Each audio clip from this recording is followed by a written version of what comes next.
Previous lecture में हम लोग 1945 तक पहुंच गए थे। उस 1945 में दो चीजों पर ध्यान दिया था।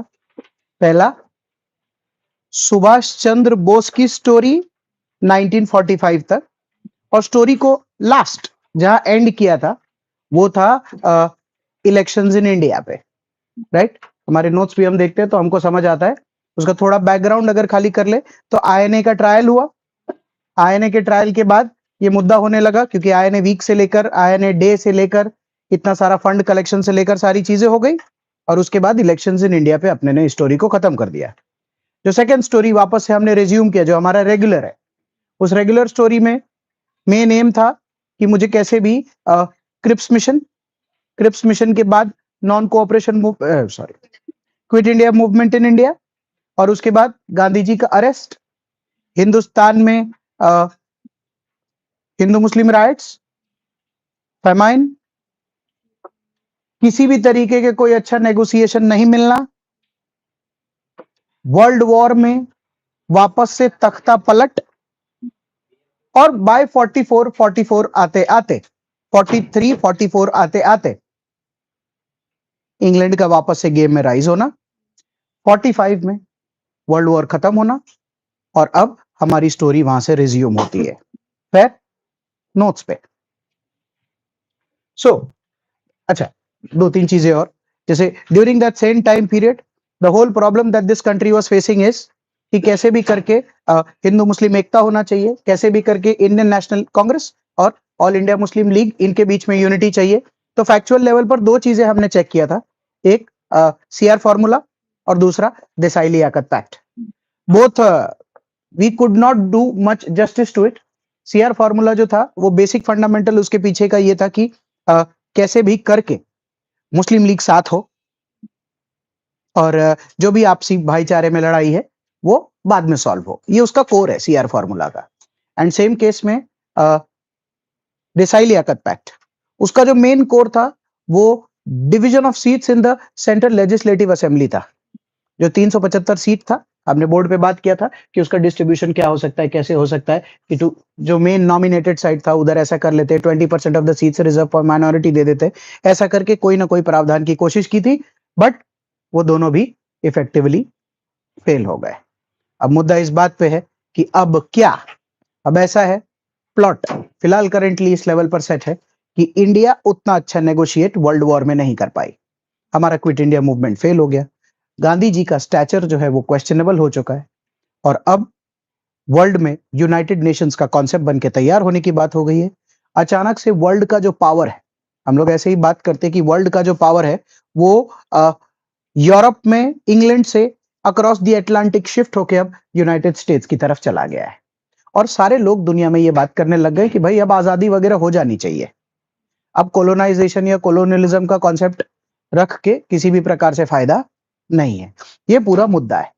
इस पूरे मुद्दे को इंग्लैंड भी बहुत बेहतर तरीके से समझता है, उसमें किसी प्रकार का कोई दिक्कत नहीं है, सेटल हो जाना चाहिए लोगों को।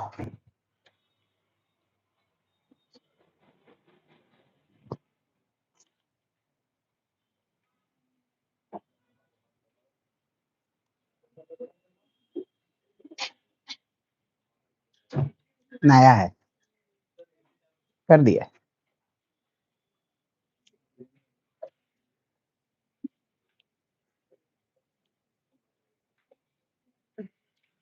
डिमांड है इसी चालू करूं, ओके दिया। मैं बताया ना, मेरा एब्जॉर्प्शन पावर बहुत मजबूत हो गया है।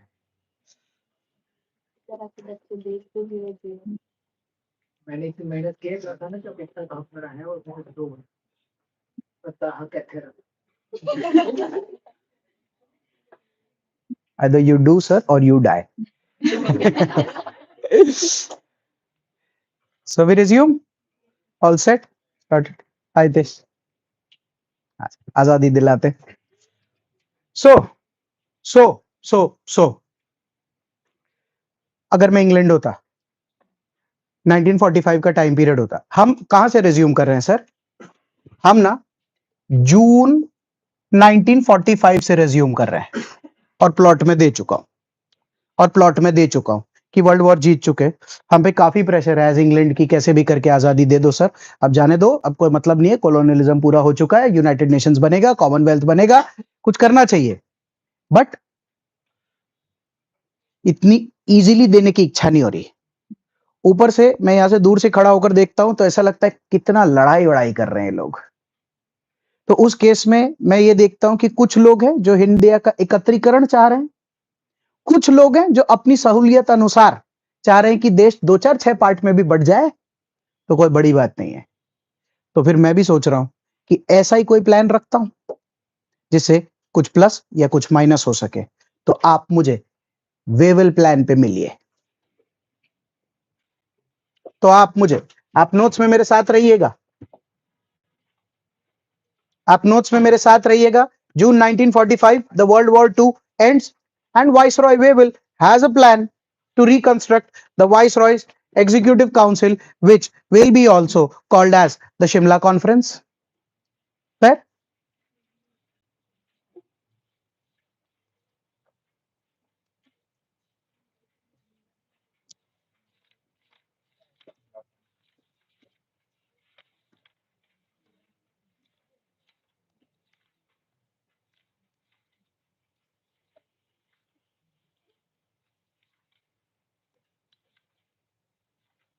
देसाई लियाकत पैक्ट के जस्ट नेक्स्ट पेज पे ही शिमला कॉन्फ्रेंस दिखेगा। एंड थोड़ा थोड़ा कुछ ध्यान रखेंगे, छोटी छोटी चीजें काम आता है। जैसे अभी हमारे वाइसरॉय वेवेल है, तो जैसे मैं थोड़ी देर बाद बात करूंगा एटली, वो हमारे वाइसरॉय नहीं है, वो ब्रिटेन के प्राइम मिनिस्टर होंगे। फिर हम माउंट बेटन की बात करेंगे तो वो हमारे वाइसरॉय होंगे, क्योंकि वेवेल चले जाएंगे तो Mountbatten, that will talk about. But I am just asking कि वो लोग याद रखिएगा कि क्या कैसे हो रहा है। फिर ओके, मुद्दा इस बात का है कि वेवेल, हमने पूछा कि वेवेल साहब मतलब आप क्या चाहते हैं, तो उन्होंने कहा कि सर कैसा है, बोर्ड पे I am using some space, तो हमने कहा वेवेल साहब आप क्या चाहते हैं। तो वेवेल ने कहा कि आपने क्लास में बच्चों को बताया ना कि मैं वाइस रॉय हूं। मैंने कहा हाँ बता दिया है। तो बोले कि एक्चुअली ये जो चर्चिल साहब है, ये हमारे इंग्लैंड के प्राइम मिनिस्टर है, और ये जिस जहां के प्राइम मिनिस्टर है वो पार्टी कंजर्वेटिव पार्टी है। तो सर क्लास में बच्चों को बताया था ना कि कंजर्वेटिव पार्टी मतलब जो बहुत ज्यादा और कोलोनियलिज्म की तरफ सोचता है, और लेबर जो है वो कंपैरेटिवली लिबरल है। तो अभी फिलहाल खाली बता के छोड़ रहा हूं, प्लॉट सेट करेंगे। थोड़े ही दिन में इंग्लैंड में इलेक्शन है, 2 से 3 महीने के अंदर अंदर चर्चिल साहब हार जाने वाले हैं, तो लेबर पार्टी आएगी, तब हमारे देश में भी कुछ थोड़ा सा बेहतर बदलाव आएगा। और अगर कोई हमसे पूछता कि वर्ल्ड वॉर 2 में इंग्लैंड की तरफ से कौन जीता, चर्चिल। चर्चिल। तो अभी इनका जो कॉन्फिडेंस लेवल है वो थोड़ा ज्यादा हाई है कि हाँ भाई ठीक है, इस तरीके से करो। हमने कहा ठीक है, बताइए क्या देना है।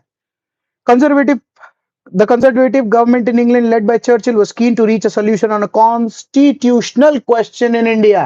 का मतलब है कि हम चाहते हैं कि इस देश को एक संविधान मिले। हमने कहा सुनने में तो बहुत अच्छा लग रहा है। तो बोले कि वेवेल साहब चर्चिल साहब ने बोला कि हर किसी को जेल से रिहा कर दिया जाए। All okay, done by.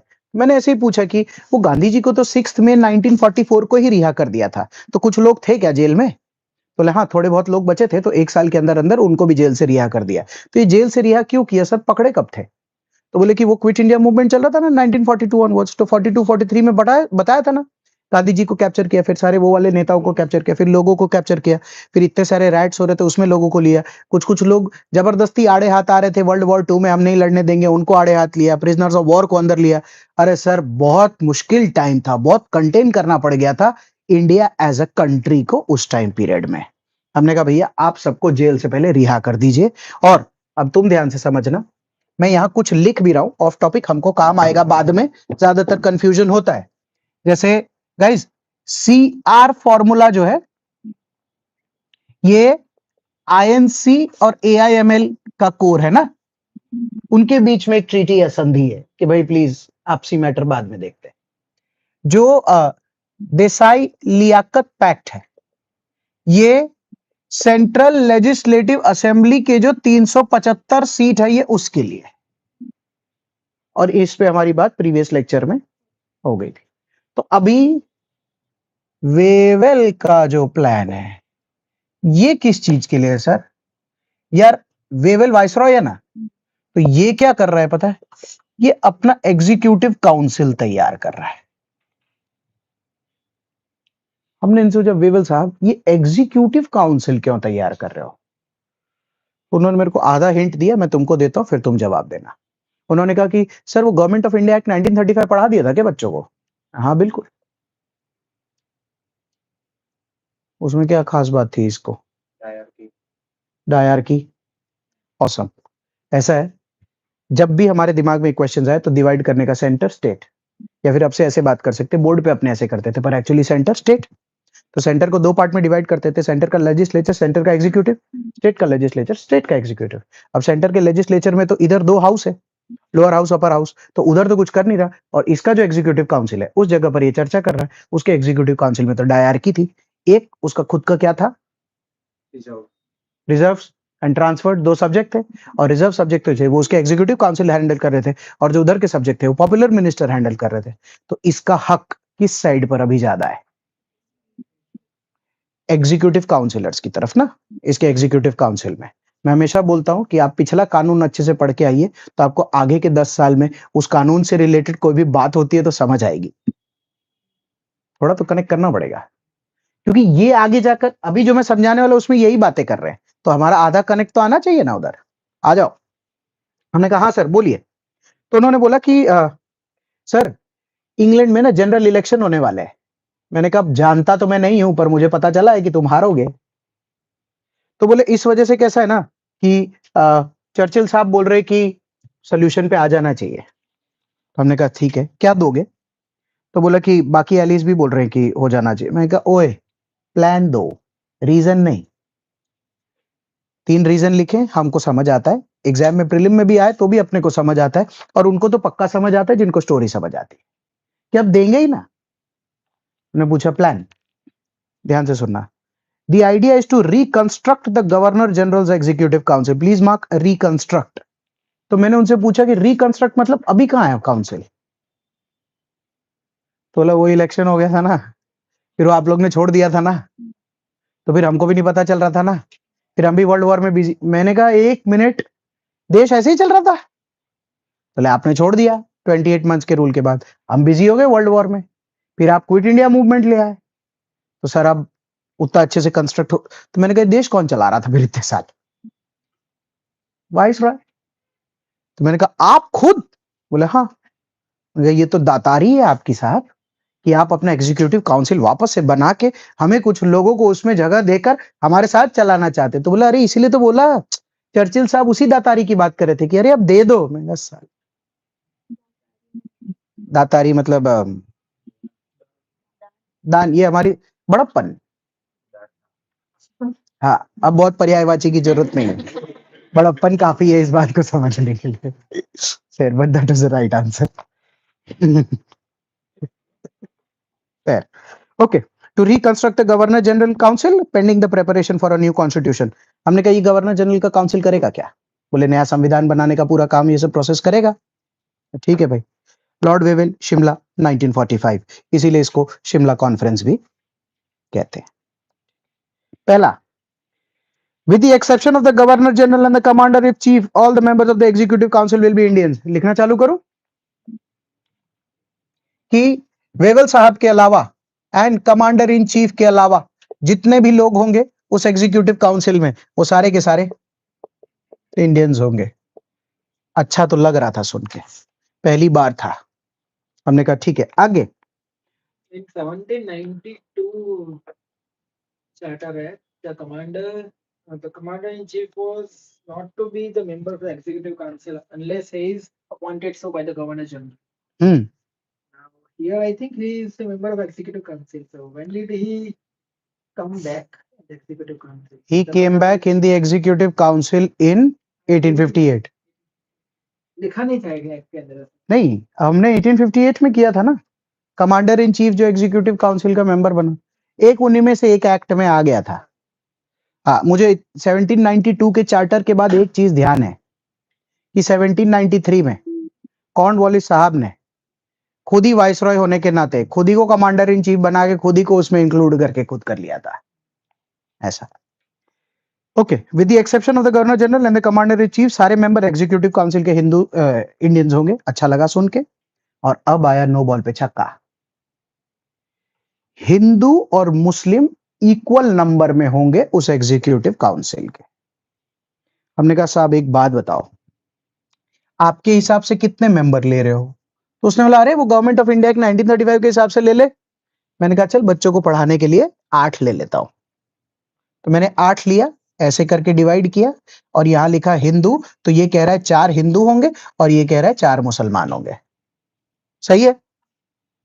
हमने इनसे पूछा एक बात बताओ, आप इन दोनों पर कैसे आए जब आप खुद सेपरेट इलेक्टोरेट दिया करते थे? एक।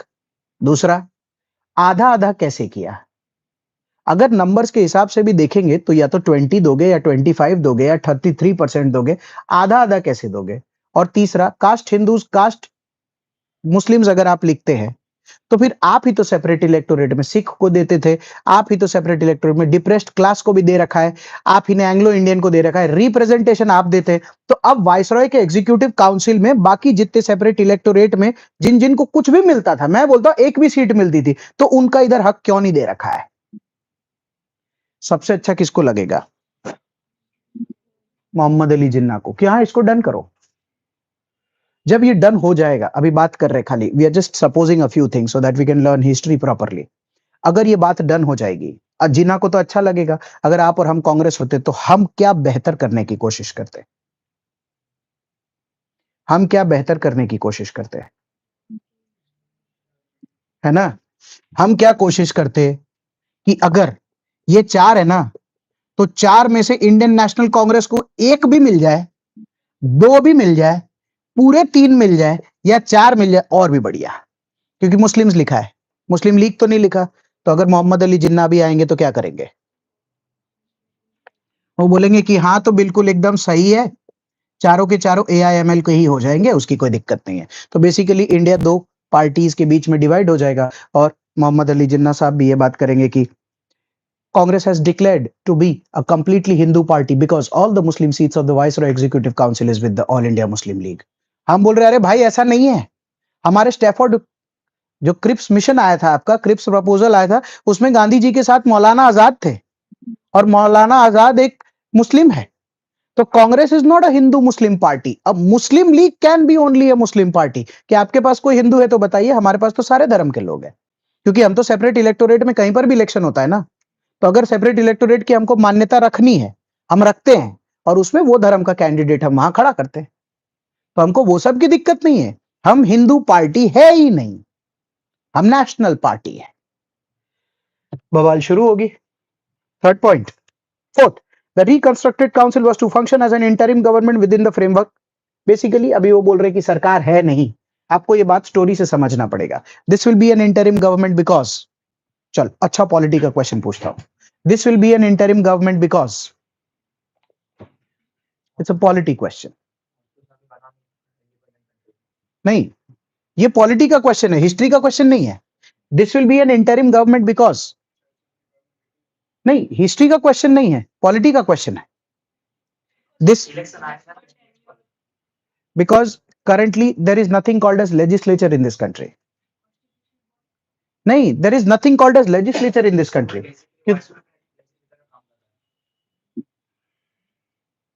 सवाल को पहले मस्त समझो। जैसे चर्चा क्या है दोस्त? चर्चा ये है कि ये सरकार है, इंटरिम, है ना?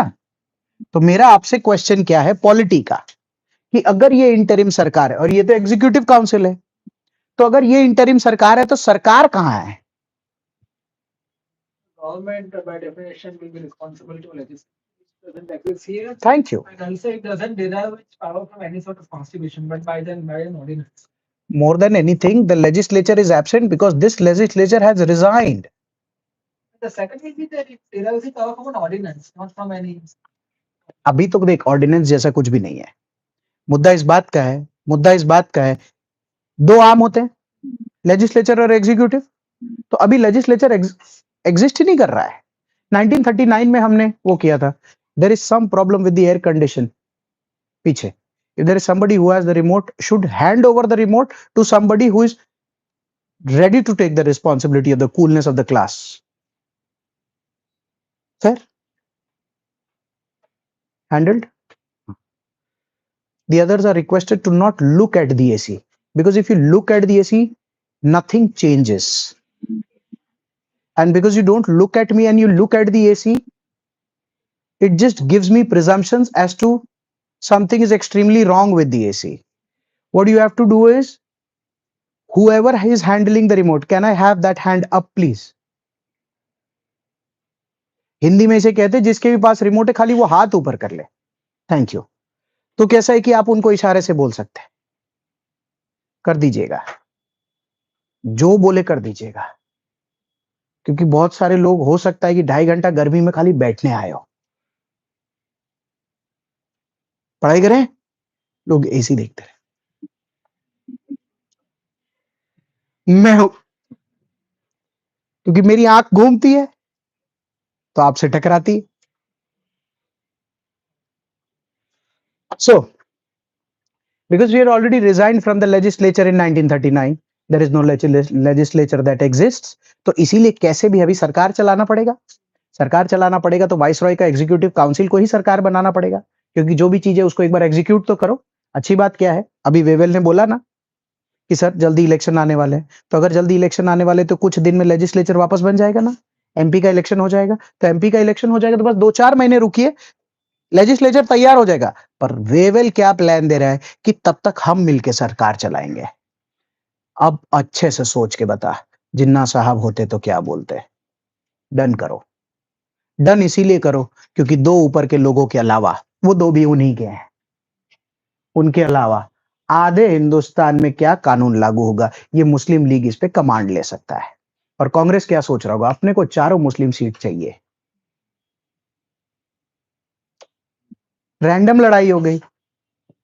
देखते हैं। हाँ वेवल साहब आगे।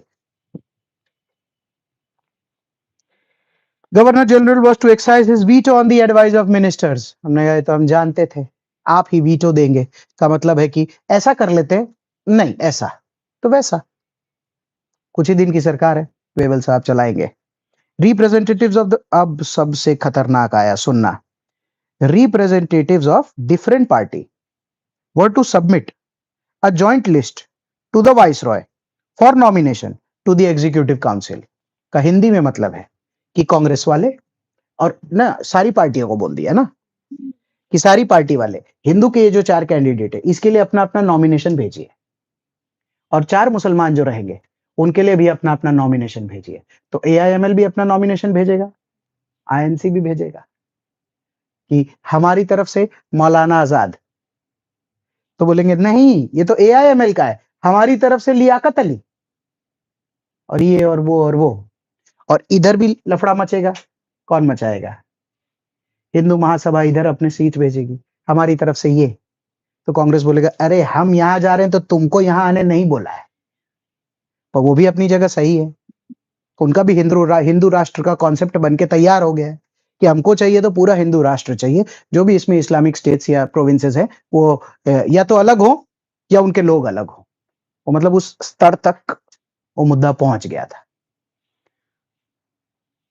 बीइंग टिपिकल इंडियंस हम लोग लड़ना शुरू कर देंगे, हमको ये वाली सीट चाहिए, हमको वो वाला। वाइसरॉय वेवेल बैठ के सोच रहा होगा, इसको कहते हैं master stroke.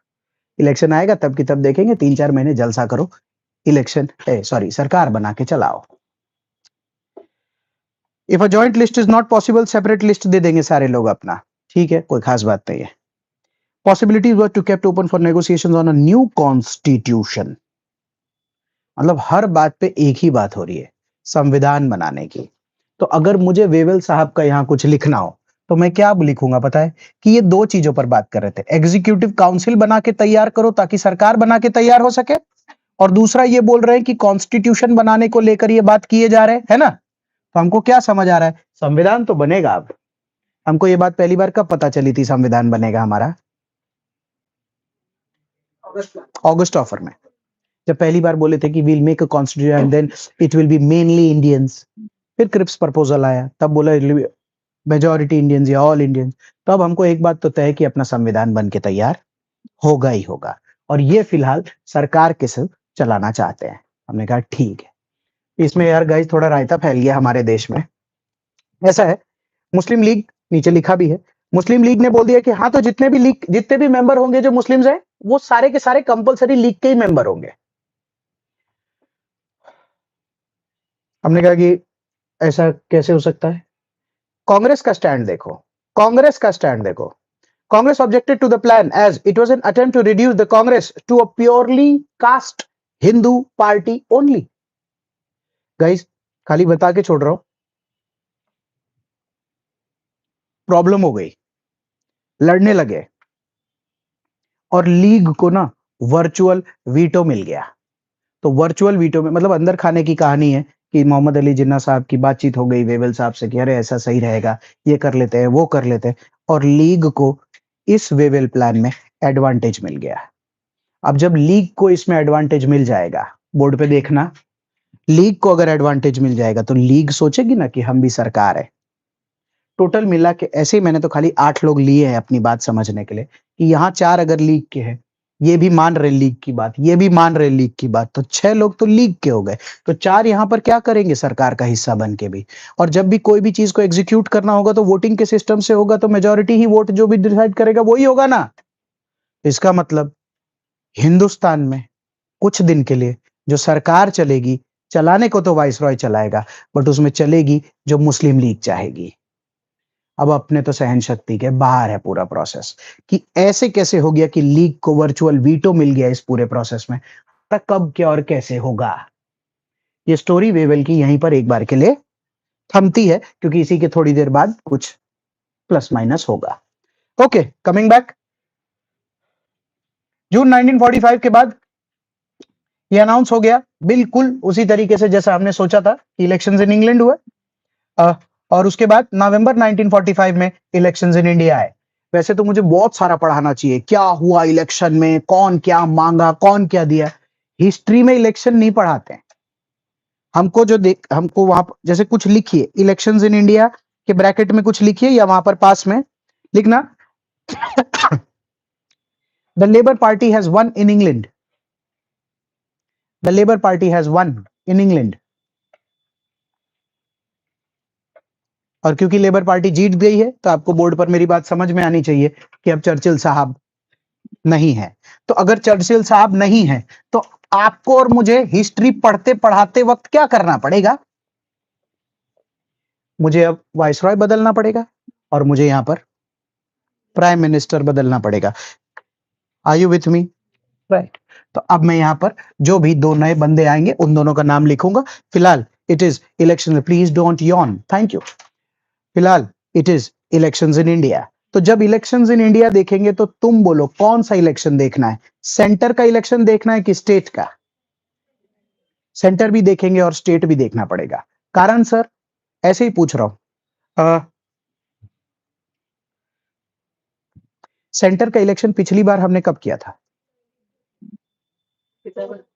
1934, just before the government of India act 1935। Central legislature 42 out of 105 वाला बात याद है? प्रोविंसेस का इलेक्शन कब देखा था? 37। नेहरू जी 80,000 किलोमीटर्स। उसके बाद तो 28 महीने की सरकार थी प्रोविंसेस में। भाई साहब 1939 के बाद तो केंद्र भी चली गई है, राज्य सरकार भी चली गई। स्टोरी में ना अगर स्टोरी कनेक्टेड रहता है तो एक एक पेज में जो भी छोटी बड़ी बात होती है सब कनेक्ट होता है। सो बेसिकली हमारे देश में क्या सीन था, प्रोविंसेस में भी सरकार नहीं थी, केंद्र में भी सरकार नहीं थी, इसीलिए तो वाइसरॉय अपने इंटरिम एग्जीक्यूटिव काउंसिल के साथ एक इंटरिम गवर्नमेंट रन कर रहा था।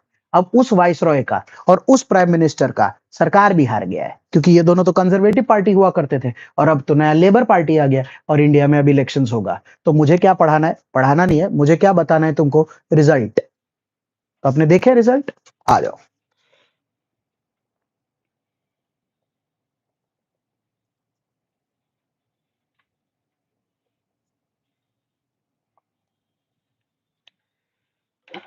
सो रिजल्ट्स डायरेक्ट बात कर लेते प्लीज।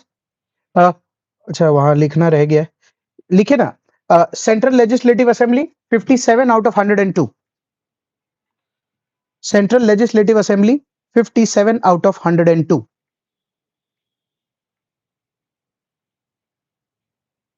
ठीक है, तो केंद्र में इतनी सीटें आई और जो प्रोविंसेस वाला है वो वहां लिख रखा है सेंट्रल लेजिस्लेटिव 57 out of 102.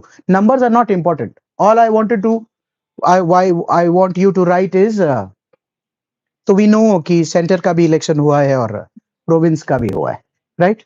अब आपको दो जगह मदद करनी पड़ेगी, वहां लिखा हुआ है तो प्लीज बता दीजिए कि इलेक्शन के रिजल्ट क्या है। Sindh and Bengal to the All India Muslim League, यहां पर ड्रॉ कर रहा हूं प्लीज, यहां ड्रॉ कर रहा हूं मैं। Sindh is to the All India Muslim League and Bengal, सही है?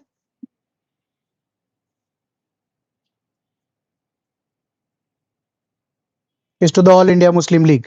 फिर बराबर, अगर मैं आईएनसी को रेड मार्कर से लेता हूं, रेड मार्कर से लेता हूं, तो मैं कोएलिशन में शिरोमणि अकाली दल आप अप्रिशिएट कर पा रहे? स्टोरी थोड़ी सी, एसजीपीसी, सैड, एसएडी, 1920 की अफेयर, तोशाक खाना, शिरोमणि गुरुद्वारा प्रबंधक कमेटी, ये वो वाले लोग हैं। खैर, सो इस जगह पर अगर मैं लेता हूं तो ये शिरोमणि अकाली दल के साथ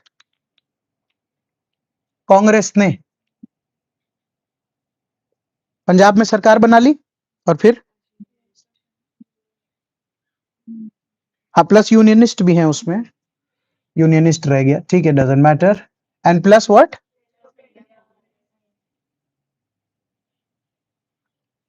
इज कांग्रेस, बराबर। तो बेसिकली लीग अभी क्लियर लेवल पर दो जगह जीता है। आगे की स्टोरी के लिए खाली मैं यहां पर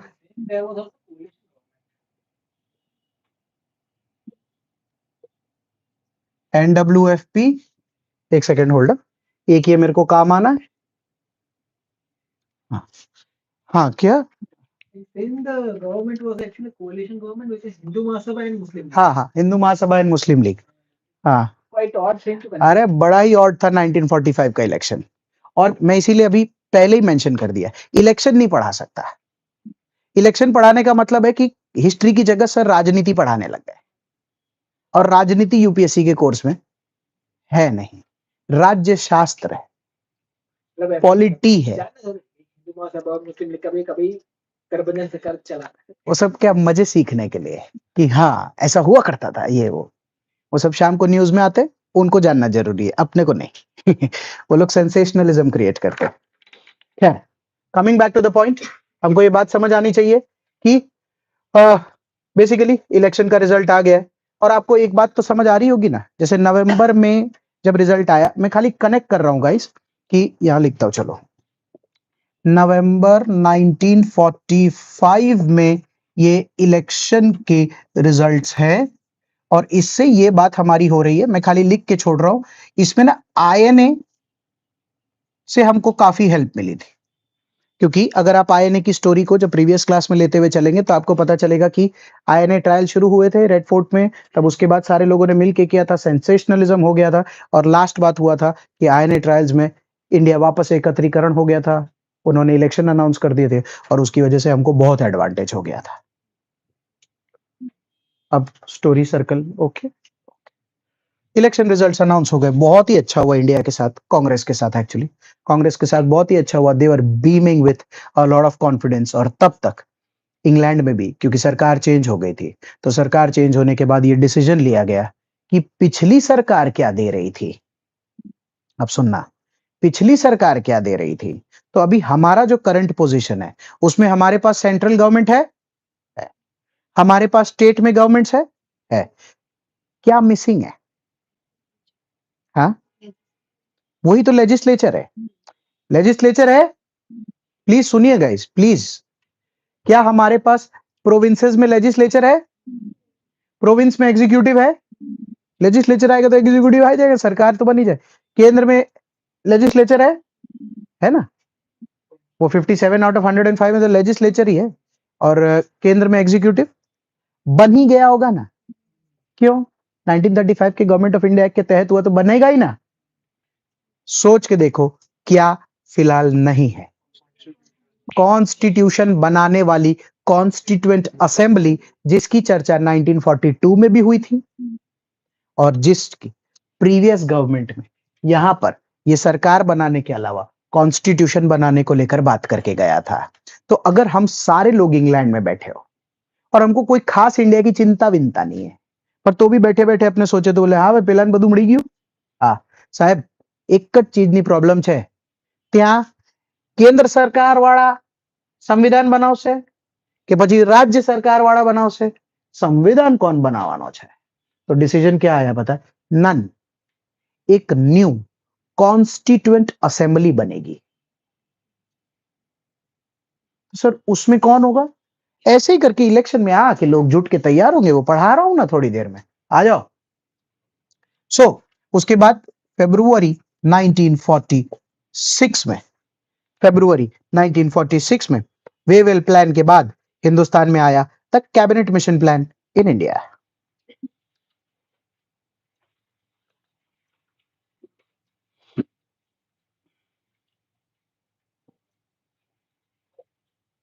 तीन चार चीजें खाली बता के छोड़ रहा हूं। वर्ल्ड वॉर के बाद यहां पर लिखूं मैं, आप प्लीज स्टोरी में साथ रहिएगा क्योंकि हमारी नोट्स और टाइमलाइन में ये सब लिखा हुआ कभी आ नहीं पाता है, कितना भी कोशिश करूं तब भी। सही है ना? लेबर पार्टी है अभी, लेबर पार्टी को लेकर चार पांच चीजें बतानी है।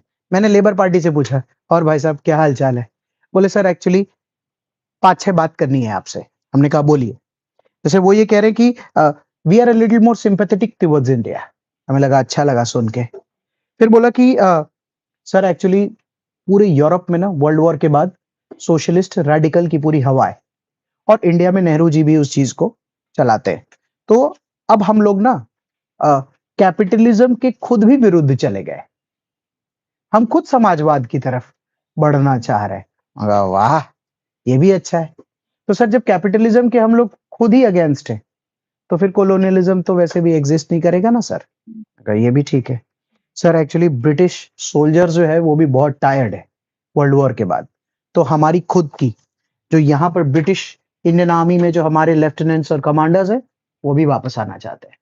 सर वर्ल्ड वॉर 2 के बाद ब्रिटेन को भी आर्थिक रूप से ठीक ठाक नुकसान हुआ है, तो हम लोग भी अब अपने देश पे ध्यान देना चाहते हैं, कॉलोनियलिज्म पे हमारा कोई मन नहीं है। हमने कहा ये सब कितना अच्छा लग रहा है सुन के, और बोलो एक दो पॉइंट। तो बोला उसके अलावा सर साउथ ईस्ट एशिया में वियतनाम, इंडोनेशिया, इन सब जगहों पर भी जो फ्रेंच और डच रूल किया करते थे ना सर, उनके खिलाफ भी एक बहुत ही स्ट्रॉन्ग एंटी इंपीरियलिस्ट मूवमेंट चल रहा है, अगेंस्ट कॉलोनियलिज्म का मूवमेंट चल रहा है। तो मेरी अभी फ्रांस के अंकल से बात हुई थी तो उन्होंने बोला भाई मैं तो छोड़ रहा हूं इंडोनेशिया। सर हमने डच से बात की तो उन्होंने बोला हम भी स्पाइस आइलैंड वगैरह छोड़ रहे हैं। तो सर अब हमको एक बात समझ आ गई है that we were the dominant forces in the past, but अब कॉलोनियलिज्म वगैरह सर अब ये सब अब नहीं चलेगा। हमने कहा ये भी सुनने में अच्छा लग रहा है। And the last, officials feared another Congress revolt, कि सर हमारे जो लोग हैं वहां पर इंडिया में उनको अब थोड़ा सा अंदर भय भी बन गया है कि अब स्वदेशी बॉयकॉट, नॉन कोऑपरेशन खिलाफत, सिविल डिसोबीडियंस और क्विट इंडिया के बाद अगर हम देश अब नहीं छोड़ते और एक और मूवमेंट का अगर कांग्रेस को हमने मौका दे दिया तो हो सकता है कि गांधीवाद हिंदुस्तान से खत्म हो जाए और हमारे वाले वहीं रह के मर ना जाए। तो सर वो लोग भी ये बोल रहे हैं कि there is no point ruling a country and we have lost all negotiation powers with the Congress. We have tried to offer any possible thing that we could have, but it is not working out anymore. So sir, we plan that there should be a transitional moment where the Indian government takes over, we form a constituent assembly, they start writing their constitution and we smoothly leave the country. बात समझ आ रही है? Okay मैंने ये बात तुमको इसीलिए करके रखी क्योंकि अब इंटेंशंस में आपको दिखेगा कि ओ वाह ये सही है सर, तो तुमको ऐसा नहीं लगे कि अचानक से ये क्या हो गया। इसीलिए बीच का प्लॉट डालना जरूरी था कि लेबर पार्टी आई है और 5-7 और इवेंट्स हो चुके हैं जिसकी वजह से अब सॉफ्टनेस ही रहेगी। तो लफड़ा कहां है? हमारे बीच ना ये नहीं चाहिए वो चाहिए, वो भी आएंगे तो वो देखेंगे यार हमसे तो तुम इतना लड़े नहीं जितना आपस में लड़ लिए। क्लेश वहां पैदा होगा। सो इसके बाद हमने पूछा कि दे दीजिए क्या देना है, तो बोले कि सर इसके बाद हम लोग तो आपके पास कैबिनेट मिशन प्लान, जनवरी में हमने डिसीजन ले लिया था और उसके बाद फरवरी के महीने में हम लोग कैबिनेट मिशन प्लान आपके पास भेज रहे हैं। आप है मेरे साथ कैबिनेट मिशन प्लान में? आपका प्रोग्रेशन ठीक से हुआ? सही है? हाँ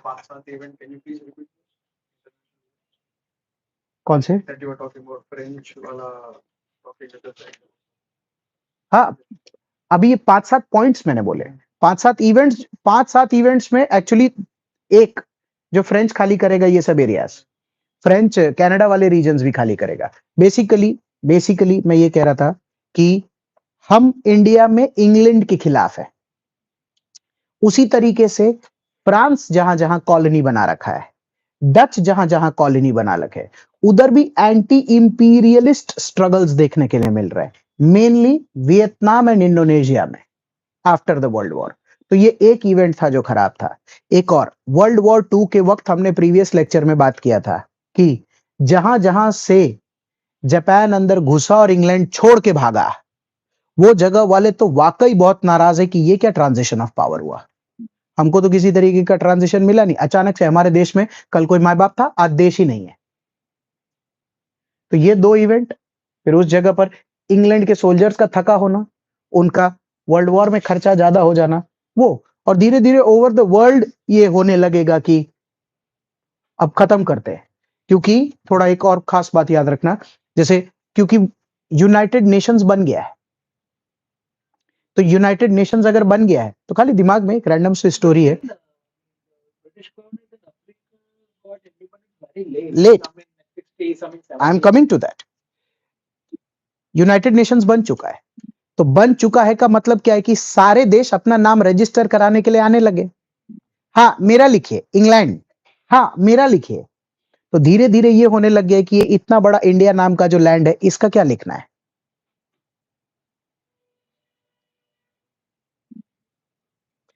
तो ऐसा था, जो इसके सवाल का जवाब है कि जहां जहां पर रिवोल्ट हो रहा है उन जगहों को तो खाली करें, और जिन जगहों जैसे Africa did not see that kind of a revolt that India saw, नहीं तो आज इंडिया में गांधी जी जो हैं उनको पूरा दुनिया जानता है, तो अगर अफ्रीका में भी ऐसा कुछ आया होता तो उनको भी हम जानते पूरी तरह। India got freedom only because of World War II. Hmm The Congress and Gandhi didn't have any role to play. And this is often a statement which is repeatedly made, especially these days. So I think this statement is fundamentally wrong because if that was the case, India would have got independence very late. इसीलिए बहुत सारे लोग, देखो ये सब कैसा होता है, इसमें थियरीज है। जैसे कोई इवेंट होता है, उस इवेंट में आप 5 हिस्टोरियंस को बिठाइए और उनसे पूछिए आपको क्या लगता है, तो सब अपना अपना थियरी दे सकते हैं ना, कि इंडिया के लीडर्स ने इंडिपेंडेंस लिया नहीं है, इंग्लैंड ने दिया है। तो मान लीजिए कि मैं ही वो बंदा हूं जो माइक इधर उधर कर रहा है, तो मैं उनसे क्या पूछूंगा, तो सर पहले क्यों नहीं दिया, तो बोलेंगे तब तक वर्ल्ड वॉर चल रहा था। तो पर वर्ल्ड वॉर तक हमने प्रेशर बनाया तब दिया ना, तो क्रेडिट तो हमको जाना चाहिए। आप खाली क्या 46 और 47 तक ही देखेंगे क्या? वो तो पूरा माहौल बनता चला जाएगा तब होगा। आप सोच के देखिए 15 अगस्त 1947 के बाद चाइना को 48 में मिला है, हमारे बाद। म्यांमार को हमारे बाद है, कोई हमारे पहले भी होंगे, कुछ हमारे और बाद है। और वो छोड़ो, हमारी बात करते हैं, हमने पोर्टुगीज से मांगा ही नहीं। हमारी जो इंडिपेंडेंस की लड़ाई थी वो ब्रिटिश से ही चल रही थी, तो हमारे गोवा में पोर्टुगीज थे, फिर वो तो चले गए, फिर हमको 1960-61 में ओ भाई क्या, चले अब सर बात ही नहीं हुई, तो हमने कहा कि ठीक है चल रहा है। हमने कहा दिस इज ऑल्सो कोलोनियलिज्म यार, यू हैव टू लीव। तो उन्होंने बोला हाँ तो अपने बीच की कोई लड़ाई जैसा तो है नहीं सर, अब आप बोल रहे हैं तो अपने भी चलते हैं। I तो हुआ था। हाँ मतलब लड़ाई जिसको बोलते हैं वो एक अलग स्केल की लड़ाई है, ये सब तो छोटी बड़ी है, ठीक है समझे। अभी तो क्या है कि इतने various They were not going back willingly. हाँ हाँ, they had to be pushed. कोई नहीं जाएगा ना विलिंगफुली यार, गोवा जैसी जगह 200-300 साल से रह रहे। French willingly went away. The हाँ, condition, the Portugal that's why I'm saying ना, it military 1960 action was necessary. 1960 आ गया। जैसे बहुत सारी चीजें हैं यार, कितना सारा, मतलब जब पहली बार मॉडर्न इंडिया पढ़ लेते हैं, फिर उसके बाद अगर आप में से किसी के भी पास समय बचता है या किसी का इंटरेस्ट लेवल हाई होता है, तो वो पढ़ता है तो काफी अप्रिशिएट करता है, उसको बहुत सारी बातें समझ आती है, थोड़ा मेंटल लेवल का एक्यूमेन भी मजबूत होता है। तो जैसे कभी कभार 2-3 अटेम्प्ट जब हो जाते हैं, गाड़ी इधर उधर हो जाती है, तो उसके बाद भी आदमी सोचता है कि अब इतना तो मैं स्पेक्ट्रम नहीं पढ़ सकता। तो फिर ये सब हम लोग रैंडम रैंडम चीजें भी पढ़ के अपना साल निकालते हैं चौथा अटेम्प्ट देने के लिए। तो नहीं, पहली बार क्योंकि कोर्स पढ़ रहे हैं ना, खाली 3 अटेम्प्ट खत्म हो जाए तो कोर्स काफी पढ़ लिया होता है, और फिर भी कोई बोले कि पढ़ो तो फिर तो मौत वैसे ही आती है। नहीं, वो तो आसान तो अब हो गया है बोलना, पहले थोड़ी था। There can be another point of view. On an average, people take 2 and 3 attempts. So just in the first attempt, just don't restrict yourself to a very narrow course. हाँ, Read as much as but the problem is that the course in the first attempt itself, in generally what happens is you think that the course is so much that you narrow down only with the academic purpose of that subject, कि नहीं जो अभी exam में है वही करें। Teaching के साथ तो और ये चैलेंज है, क्योंकि हमको लगता है कि with in a time frame इस काम को करना पड़ेगा।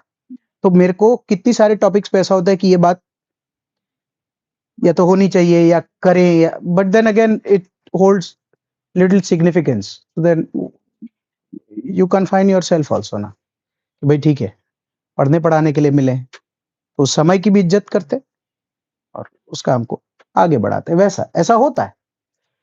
फिर so we come to the cabinet mission plan. इसका फर्स्ट सेंटेंस में एटली गवर्नमेंट लिखा है ना, मैं यहां लिख रहा हूं guys, Attlee is the prime minister of that country currently, right? Attlee government announced February and high-powered 3 British cabinet minister, Mr. Patrick Lawrence, Stafford Cripps is in India again, cabinet mission plan में भी आए हैं, and Alexander, ठीक है वो काम का नहीं है, ओके। फर्स्ट जैसे ये बात लिखिए that why British withdrawal seemed eminent now. अच्छा, ये बात मैं कर चुका हूं आपसे कि क्यों ब्रिटिश को जाना है, और हम डायरेक्टली कैबिनेट मिशन प्लान पे ही आ जाते हैं। Are you with me? हम वहां से स्टार्ट करते, cabinet mission in India, the mission reach Delhi on March 24, 1946, और ये लोग मेन 2 काम के लिए आए थे, interim government, principles and procedures for framing the new constitution. तो बोर्ड पे देखे प्लीज कि अगर मैं यहां वेवेल प्लान के बाद कैबिनेट मिशन लिखता हूं तो ये क्या 2 काम के लिए आए हैं, इंटरिम गवर्नमेंट एंड कॉन्स्टिट्यूशन वाले काम के लिए आए हैं। Okay, so principles and procedures for framing a new constitution for, okay. Main points, पहला, इतना अच्छा लगा था ना उस दिन सुन के ये बात, उन्होंने बोला rejection of a demand for full fledged Pakistan. मैंने कहा ये हुई कुछ मजबूत बात, बाकी तुम भी जानते हो और मैं भी जानता हूं ये कटेगा अपना। तो हमने कहा कि चलिए बता तो दीजिए कि क्यों नहीं दे रहे पाकिस्तान। तो बोला कि सुनना प्लीज, बिकॉज जो पाकिस्तान हम देंगे, the Pakistan so formed would include a large non Muslim population. का मतलब है 38% लोग नॉर्थ वेस्ट में नॉन मुस्लिम होंगे और 48% लोग नॉर्थ ईस्ट में नॉन मुस्लिम होंगे। 38 is 38 guys and 48 is 48. So there is a chance that 38% people here will be non-Muslims and 48% people here will be non-Muslims. So Pakistan जो जिन्ना साहब मांग रहे हैं वो उनका ये मानना है कि मेजॉरिटी तो है, क्योंकि अगर 48 और 38 है तो स्वाभाविक है कि मोर देन 50% मुस्लिम्स ही है, तो स्वाभाविक तो है, उसमें किसी प्रकार की दिक्कत नहीं, बट अगेन मेजर कंसिडरेशन लेना पड़ेगा। हमने कहा ठीक है। फिर बोला कि the very principle of communal self determination would claim separation of Hindu majority west Bengal and Sikh and Hindu dominated Ambala and Jalandhar provinces. हाँ, सुनते हैं वो कह रहे कि अ, अगर अगर हिंदू डोमिनेंट लेते हैं इस जगह पर और हिंदू डोमिनेंट लेते हैं इस जगह पर, कि बांटना पड़ेगा, तो ऐसा हो सकता है कि बंगाल बांटना पड़े। और मैं तुमको बता दूं कि थोड़े दिन में ऐसा ही होने वाला है। ये जितनी बातें सब पलट जाने वाली है, खाली मुझे पढ़ाना पड़ रहा है, एग्जाम में आता है तो पढ़ रहा है कि फिर तो ये बांटना पड़ेगा, फिर तो ये बांटना पड़ेगा, ये वाला बैटर है। हमने कहा ठीक है। फिर बोले कि पंजाब और बंगाल तो पार्टीशन हो जाएंगे। आगे जाकर क्या होगा? आज भी आज भी ये हमारा पंजाब है और पाकिस्तान में भी एक पंजाब है, बिल्कुल यहीं से लाइन जाएगी। और आज भी ये अपना वेस्ट बंगाल है और आज जो ईस्ट बंगाल है, बिल्कुल यहीं से लाइन जाएगी। और वही ईस्ट बंगाल आजाद होगा तो ईस्ट पाकिस्तान कहलाएगा, फिर 1971 में वो अपने आप को पाकिस्तान से आजाद करके बांग्लादेश कहलाएगा। तो ये लाइन कुछ नहीं करने वाला हूं मैं थोड़ी देर में। क्या करूंगा? मतलब मैं नहीं करूंगा, ऐसा हुआ है। यहां से एक लाइन खींचेगी, ये सब इंडिया रह जाएगा, यहां से एक लाइन खींचेगी, बराबर है। तो कैसा है कि एक यहां पर बन जाएगा, यहां से लाइन खींचेगी, ये सब उधर चला जाएगा, बराबर है। सबसे ज्यादा अजीब केस हो जाएगा इसका। क्यों? ये तो कांग्रेस है। फिर तो चिल्लाएंगे सर, पर मैं तो पहले भी कांग्रेस ही था, उसके बाद भी ये। हमने कहा तुम इधर हो ना, तो फिर उनके साथ ऐसा हो जाएगा। मूविंग अहेड, थर्ड पॉइंट के बाद फोर्थ, अगर पार्टीशन हो गया तो इकोनॉमिक और एडमिनिस्ट्रेटिव प्रॉब्लम्स उसको कौन ध्यान देगा? ईस्टर्न और वेस्टर्न पाकिस्तान। जिन्ना साहब दो मांग रहे हैं, कैसे बात करेगा ईस्ट और वेस्ट पाकिस्तान एक दूसरे को जब वो इतने दूर होंगे? तो हमने कहा ये हमसे क्यों पूछ रहे हो, ये मोहम्मद अली जिन्ना से पूछो ना, वो दो मांग रहा है, हम तो पूरा एक ही मांग रहे हैं। अगर ये पूरा एक ही रहता तो ये इससे आराम से बात कर लेता, हम कराते। एक रहने दो। Division of the arm forces कैसे होगा, ये वो दुनियादारी। और अब गाइस, अब मैं बना रहा हूं पाकिस्तान।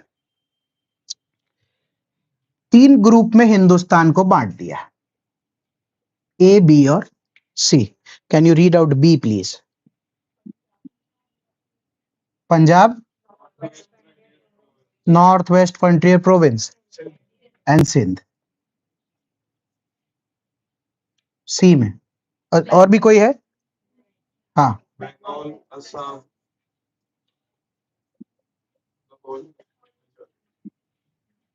है ना। एंड दिस इज, हाँ मतलब रेस्ट, ये बेसिकली जो आईएनसी के पास। तो अब थोड़ी देर में जो पाकिस्तान बनाएंगे अपने, उसमें हम क्या करेंगे? बोर्ड पे देख लेते हैं। इसको काटना पड़ेगा इधर से, ये देना पड़ेगा और इसको काटना पड़ेगा।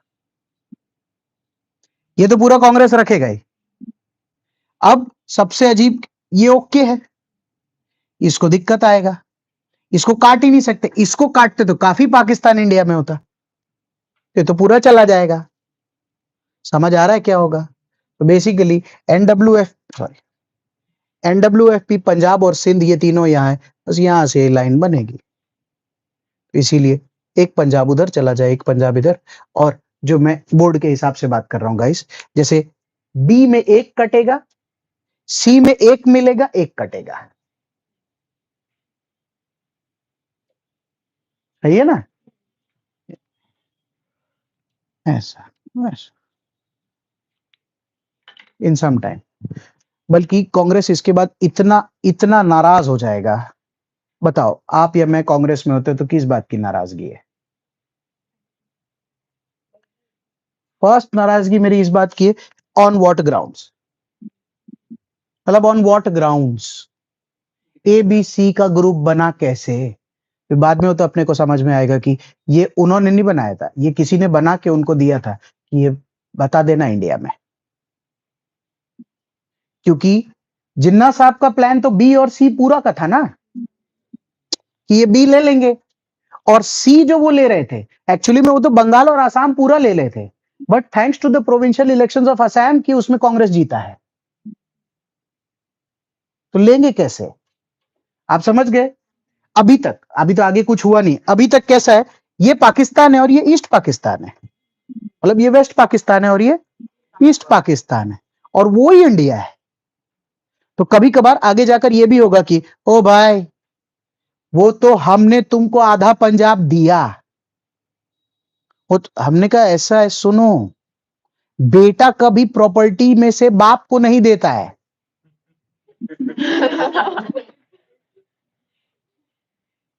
बाप देता है। तो सेंटेंस में करेक्शन होना चाहिए कि तुमने हमको पंजाब नहीं दिया है, हमने पंजाब में से तुमको पंजाब दिया है, और हमने आधा बंगाल दिया है। वो जो भी हो, ये वो ठीक है भाई, बड़प्पन है, अपनापन है, रख ले, कोई बात नहीं, जो हुआ सो हुआ। आगे बढ़ते हैं। सो सेक्शन बी में लिखा था मुस्लिम मेजॉरिटी प्रोविंसेस, और सेक्शन सी में भी लिखा था मुस्लिम मेजॉरिटी प्रोविंसेस। हमारा क्वेश्चन यही था, ए बी बनाया तो जबरदस्ती बी और सी एक तो दो क्यों बनाए? सुनते जाना ऑब्जेक्शंस। एक तो तुमने 3 कैसे ग्रुप बनाए? अगर तुम सोच के देखो, मैंने तुमको बोला हाँ आपके पास एप्पल और ऑरेंज है, डिवाइड कर दो, तुम कभी 3 में करते हो? मैं भी नहीं करता। मैं क्या करता हूं, एक बाजू एप्पल एक बाजू ऑरेंज। कौन करता है? ए बी सी, कि एक बाजू एप्पल एक ऑरेंज और फिर ऑरेंज, क्योंकि बी और सी, ईस्ट ऑरेंज वेस्ट ऑरेंज। हमको आगे वही तो प्रॉब्लम है कि जब आप समझो बी के आगे लिखा है मुस्लिम मेजोरिटी, सी के आगे लिखा है, तो हम वो अरे भाई बी रखते, कोई बात होती। It is so clear that this is East Pakistan, this is West Pakistan, मतलब whatever, sorry this is East Pakistan, this is West Pakistan, on what grounds? और कैबिनेट मिशन में कोई हमारी सुन भी नहीं रहा। और पता है ऊपर के 5 वर्ड तो तुम भूल ही गए ना, जो सेंटेंस मैंने बोला, that they will never be a Pakistan. और फिर छठा पॉइंट ये है, कम ऑन मैन, हम क्या लॉलीपॉप खाते हैं क्या?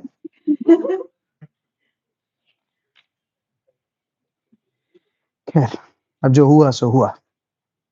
3 tier executive and legislature at the provincial section union level, ये अपने जानते हैं, मतलब इसका बेसिक मतलब ये है कि इस तरीके से एग्जीक्यूटिव तैयार होगा, केंद्र सरकार में, राज्य सरकार में, वो तो मालूम है, वो कोई रॉकेट साइंस नहीं है।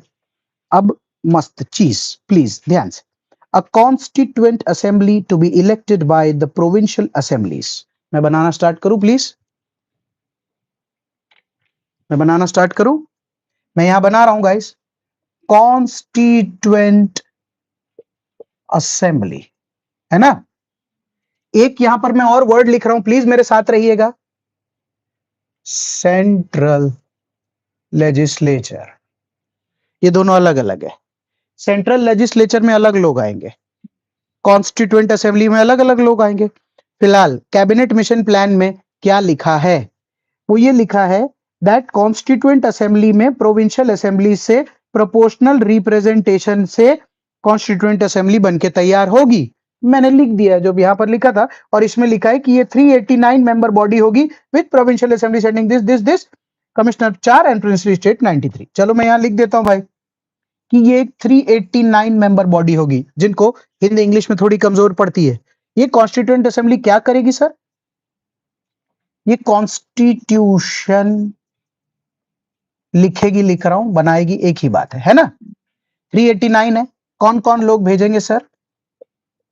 इसमें प्रोविंस से लोग आएंगे, इसमें चीफ कमिश्नर वाली जगह से लोग आएंगे, और इसमें प्रिंसली स्टेट से लोग आएंगे।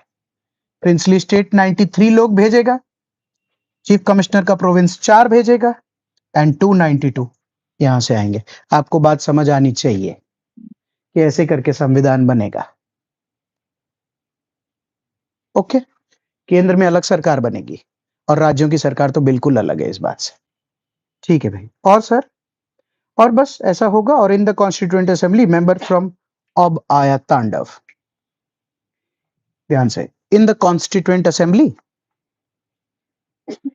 Members from groups A B C वर, हिंदी में समझाता हूं ध्यान से, इस संविधान को बनाने के लिए ए बी और सी मिल के काम करेंगे।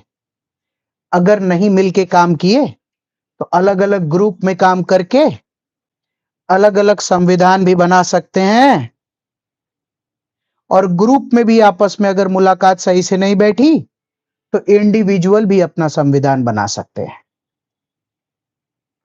कितना स्मूथ दिख रहा है कि अगर suppose, I am just assuming कि जिन्ना साहब का अगर ये मास्टर स्ट्रोक चल जाता है, तो ऑलरेडी बी अपना एक संविधान बनाता है जिसको हम पाकिस्तान कॉन्स्टिट्यूशन बोलते हैं, सी भी अपना एक संविधान बना लेता है जिसको हम बांग्लादेश कॉन्स्टिट्यूशन बोल लेता है एक बार, और ये इंडियन कॉन्स्टिट्यूशन है। अब इनमें से जो भी लड़ेगा वो तो पता है क्या अच्छा हुआ कि पंजाब कटा बीच में, बंगाल कटा बीच में, नहीं तो ये एक अलग देश मांग रहा है, ये एक अलग देश भी मांग सकता था। आज खालिस्तान क्या मांगता है? इसी कारण से कि when there was a provision, जैसे मुद्दा क्या है, पंजाब क्यों बीच में से कटा? ये सब इधर चले जाते, ये इधर चले जाते, जब दो ही नेशन बने तो तीन नेशन बनते, और बीच में पंजाब अपने आप में एक नेशन होता, स्कोप था, देना चाहिए था। तो सारी बातें कांग्रेस के ही खिलाफ क्यों जाती है? बिकॉज उस वक्त नेगोशिएटिंग टेबल में कांग्रेस बैठा था और आज वो पार्टी इंडिया में एग्जिस्ट करती है। अब आपको बात समझ आ रही है? तीन, जैसे ये देखना, हिंदुस्तान, पाकिस्तान, खालिस्तान। नागालैंड। अरे अभी नागालैंड क्या, खालिस्तान मतलब that is what they preach कि ऐसा नो। अरे तो खालिस्तान का खुद का संविधान थोड़ी है। हाँ वो तो एक अलग बात है, आप सब समझ आना चाहिए कि क्या बात हो रही है, कि क्यों, और of all the people in the world एक पंजाब में ही ऐसा क्यों है कि वो एक अपना नया देश या कोई भी एक एरिया मांगते हैं। कि भाई जैसे मुद्दा क्या है, किसी भी इससे पूछूंगा कि क्या बात है बताइए, क्या दुख है, तो वो बोलेंगे ना कि साहब हमको क्यों बांटा, हम तो एक सिख कम्युनिटी। आप अच्छा वहां पर एक आप अगर ध्यान से देखेंगे तो ऊपर का एक पॉइंट है, उस पॉइंट में लिखा होगा voting in 3 groups, general, Muslims and Sikhs. तो जनरल मतलब कौन? हिंदू इन जनरल, मुस्लिम मतलब मुस्लिम्स, एंड सिख्स। तो जनरल जो मांगेगा क्या मांगेगा?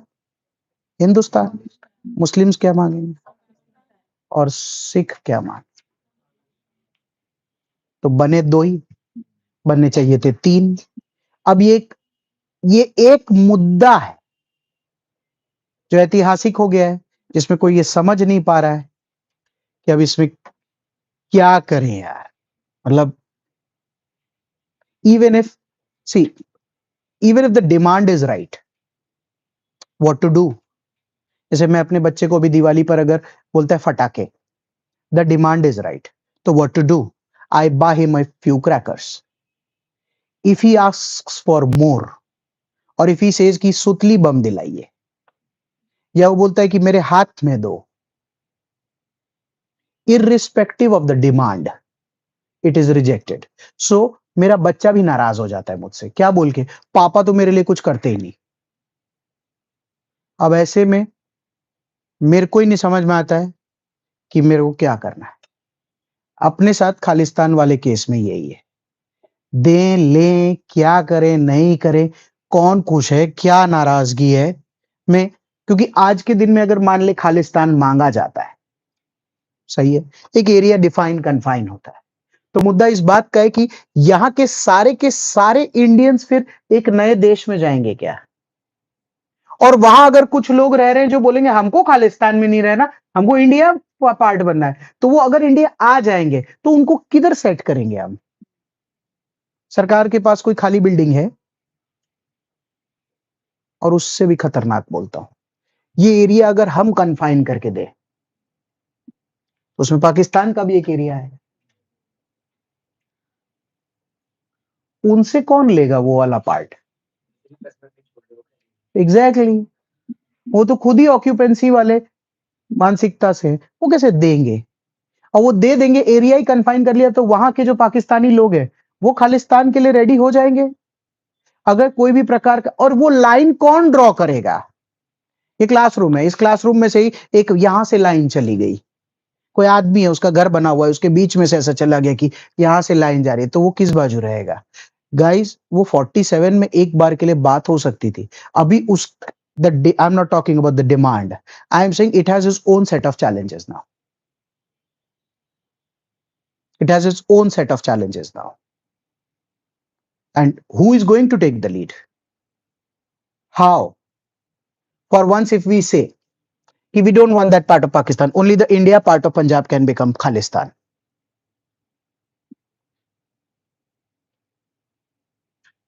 तो हम क्यों देंगे?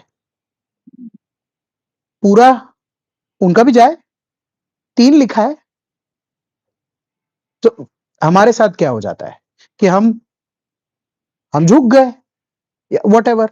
एंड प्लस अभी जो ऑफ लेट मुद्दा है वो ये है कि जैसे ये सब बंदूकों के उससे मांगा जा रहा है दम, वो थोड़ा हमारे लिए अनकंफर्टेबल फीलिंग देता है कि अभी ये तरीके से तो नहीं, फिर जो भी होगा बात की बात, ऐसा है।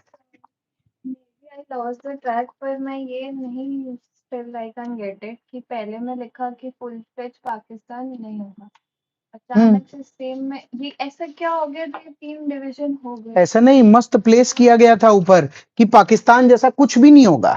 वो तो मैं तुमको बता रहा हूं कि पाकिस्तान है। अभी तक जो कैबिनेट मिशन प्लान चल रहा है उसमें आधे इंडिया को तो पता ही नहीं चल रहा है कि पाकिस्तान का रोड मैप तैयार है। और वो तो हम आज पढ़ रहे हैं ना, इसीलिए पहले क्या बोल दिया, मतलब ये डिवाइड नहीं हुआ है अभी कुछ भी डिवाइड नहीं हो, अब बस लड़ाई होने ही वाली है। Provision is made that okay. the provinces can make their own.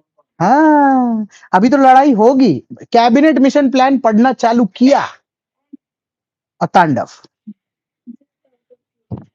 इतना जिन्नत आपको क्या इतना क्या क्यों अलग चाहिए भाई, क्या साथ में तकलीफ आ रही थी इसमें। अपना आदमी का एम्बिशन होता है, आदमी का अपना ड्रीम होता है, अपना अहंकार होता है, बहुत सारी चीजें होती है कि लाशों पे चल के कर लेंगे पर करना ही है। वही पर्सपेक्टिव है।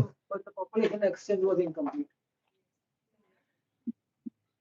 मतलब क्या जैसे पार्टीशन भी हुआ था 99 पंजाबी का फ्रॉम पाकिस्तान, माई लाइक ऐसे ऐसे हो तो सिर्फ लड़ते लड़ते वहां से मुल्तान से पाकिस्तान से India. Let's not go into those aspects. I think Punjabi so it's more personal to me. No, it's not.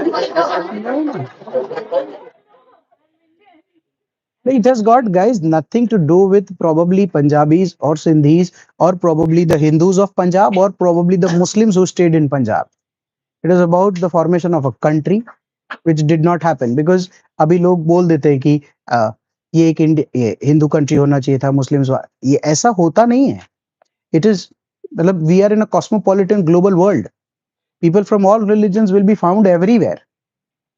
And over a period of time, मतलब ठीक है, कभी कभार वो टाइम पीरियड्स आते हैं जब लोग बोलते हैं नहीं ये ऐसा वैसा होना चाहिए। फिर जब वर्ल्ड पूरा ग्लोबल होता है, इकोनॉमिक काम करने लगते हैं, सब एक दूसरे की जगह शिफ्ट होकर ट्रैवल करके वहां रहने करने लग जाते हैं, तो ये सब धीरे धीरे लाइंस कभी ब्लर होती है, कभी एकदम क्लियर होती है, कभी ब्लर होती है, कभी क्लियर होती है। समय समय के हिसाब से अपने अपने हिसाब से लोग आते हैं, रोटियां सेकते हैं, लोगों को विभाजित करते हैं, चलता है।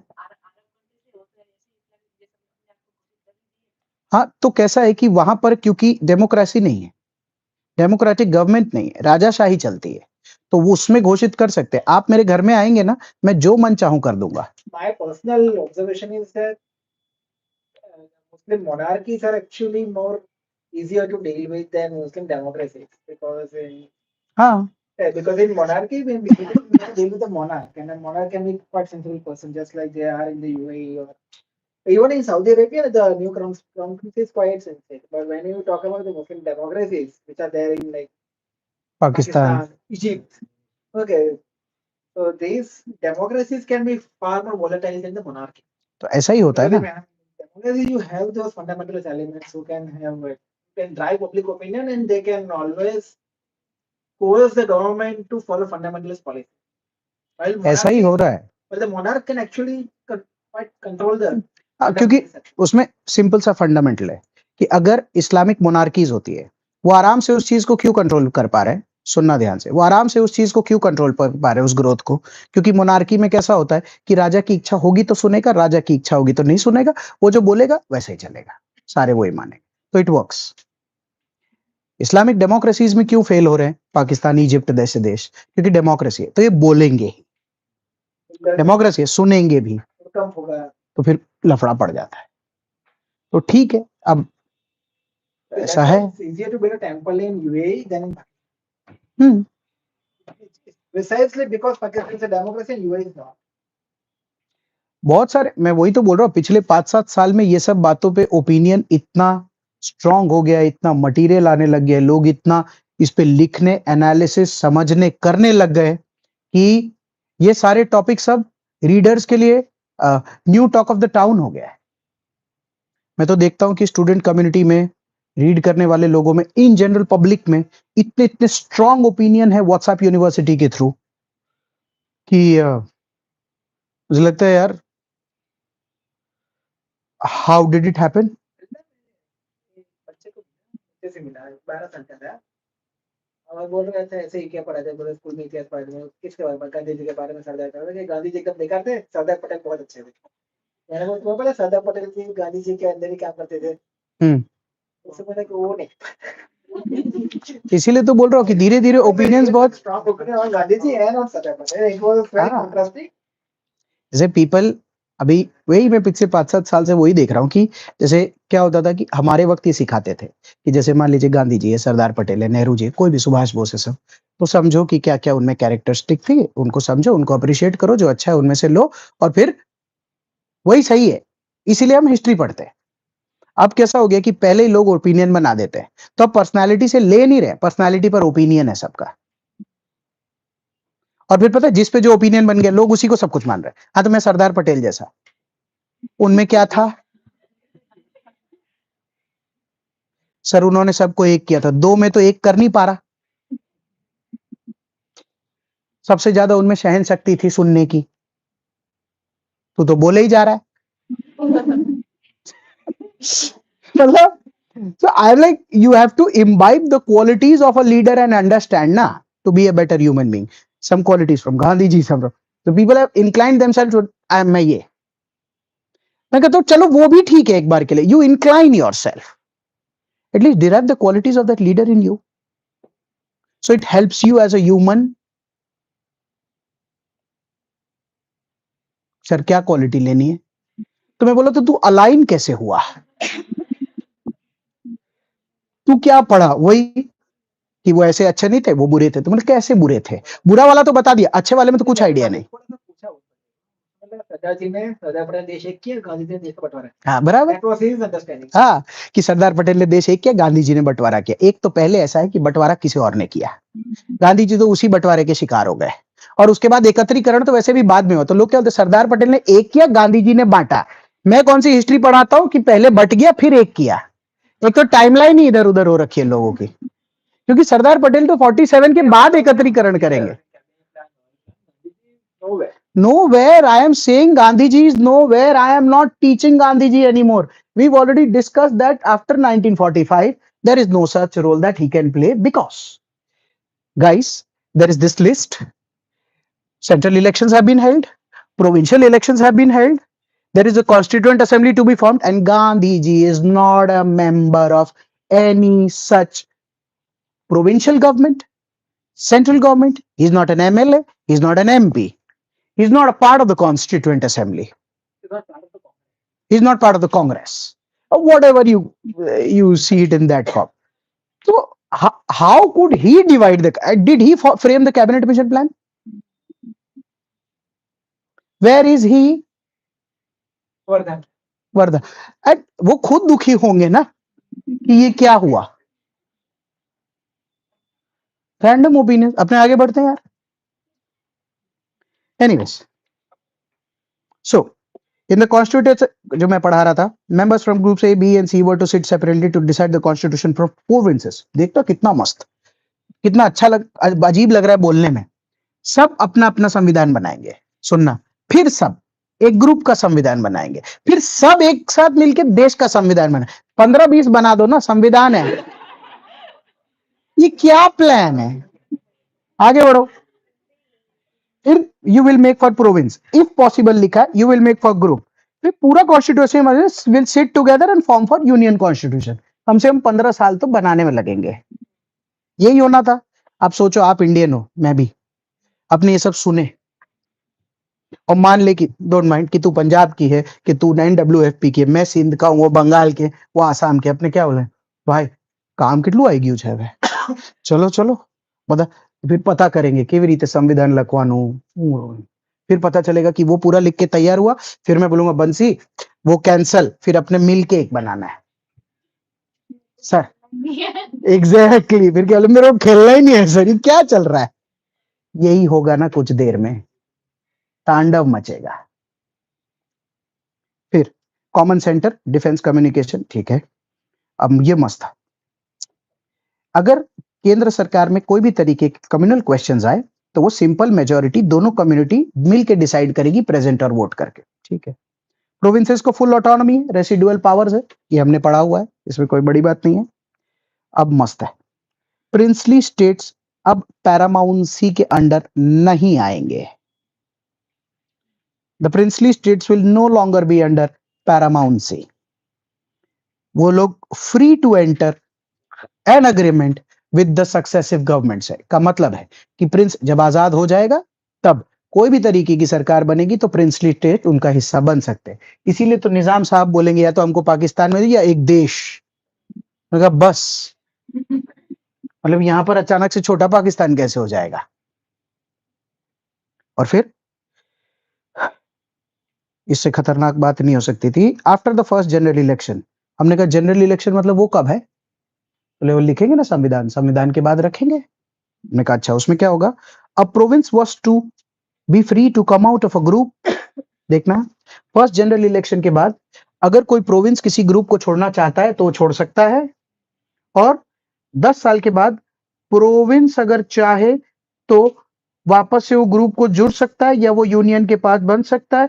और उस दौरान हम लोगों को एक, अब बोर्ड पे ध्यान से, अब बोर्ड पे ध्यान से, और हम लोगों को अब जल्द से जल्द इसी कॉन्स्टिट्यूएंट असेंबली में से लोग निकाल के केंद्र में एक सरकार बनाना पड़ेगा। लास्ट वाला सेंटेंस को ध्यान से पढ़ो जो उसमें लिखा है, and in the meanwhile from the constituent assembly we will have to form an interim government at the centre. लिखा है कि नहीं लिखा है? अच्छा ठीक है, ये बात है, कोई बात नहीं। हमको गाइस प्लीज बोर्ड पे अभी हमको अगले कुछ देर तक एक ही काम करना है, ये लोग संविधान लिखने, इनकी एक लड़ाई है और यहाँ पर सरकार चलाने की लड़ाई है। प्लॉट सेट करके दे देता हूँ। यहाँ पर हम क्या बोलने वाले हैं पता है, नेहरू जी इनको मोहम्मद अली जिन्ना को, आइए बनाते हैं। जिन्ना साहब क्या बोलेंगे, मैं पाकिस्तान की सरकार बनाऊंगा ना, मैं हिंदुस्तान की सरकार में अगर आपके साथ बैठ गया गठबंधन में तो फिर मेरी मांगों का क्या होगा। हमने कहा तो आप कहां बैठेंगे, तो बोले कि ब्रिटेन बोल तो रहा है बी और सी मिला के यहां पर लाहौर करके एक जगह है, हम वहां बैठ जाएंगे, इस्लामाबाद में हमारी एक और सरकार बनेगी।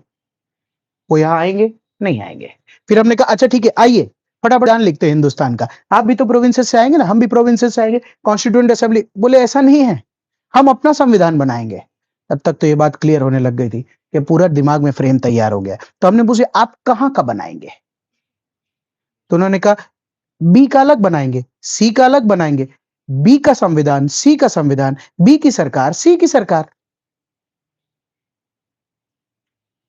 हमने कहा और हमारा सिंध हमारा MWFP, चलो वो हमारा हुआ ना, ग्रुप के हिसाब से चल रहा है, इलेक्शन में कौन जीता उससे क्या लेना देना है। एग्जैक्टली ओके, आगे बढ़े। खैर मुस्लिम लीग देखते हैं।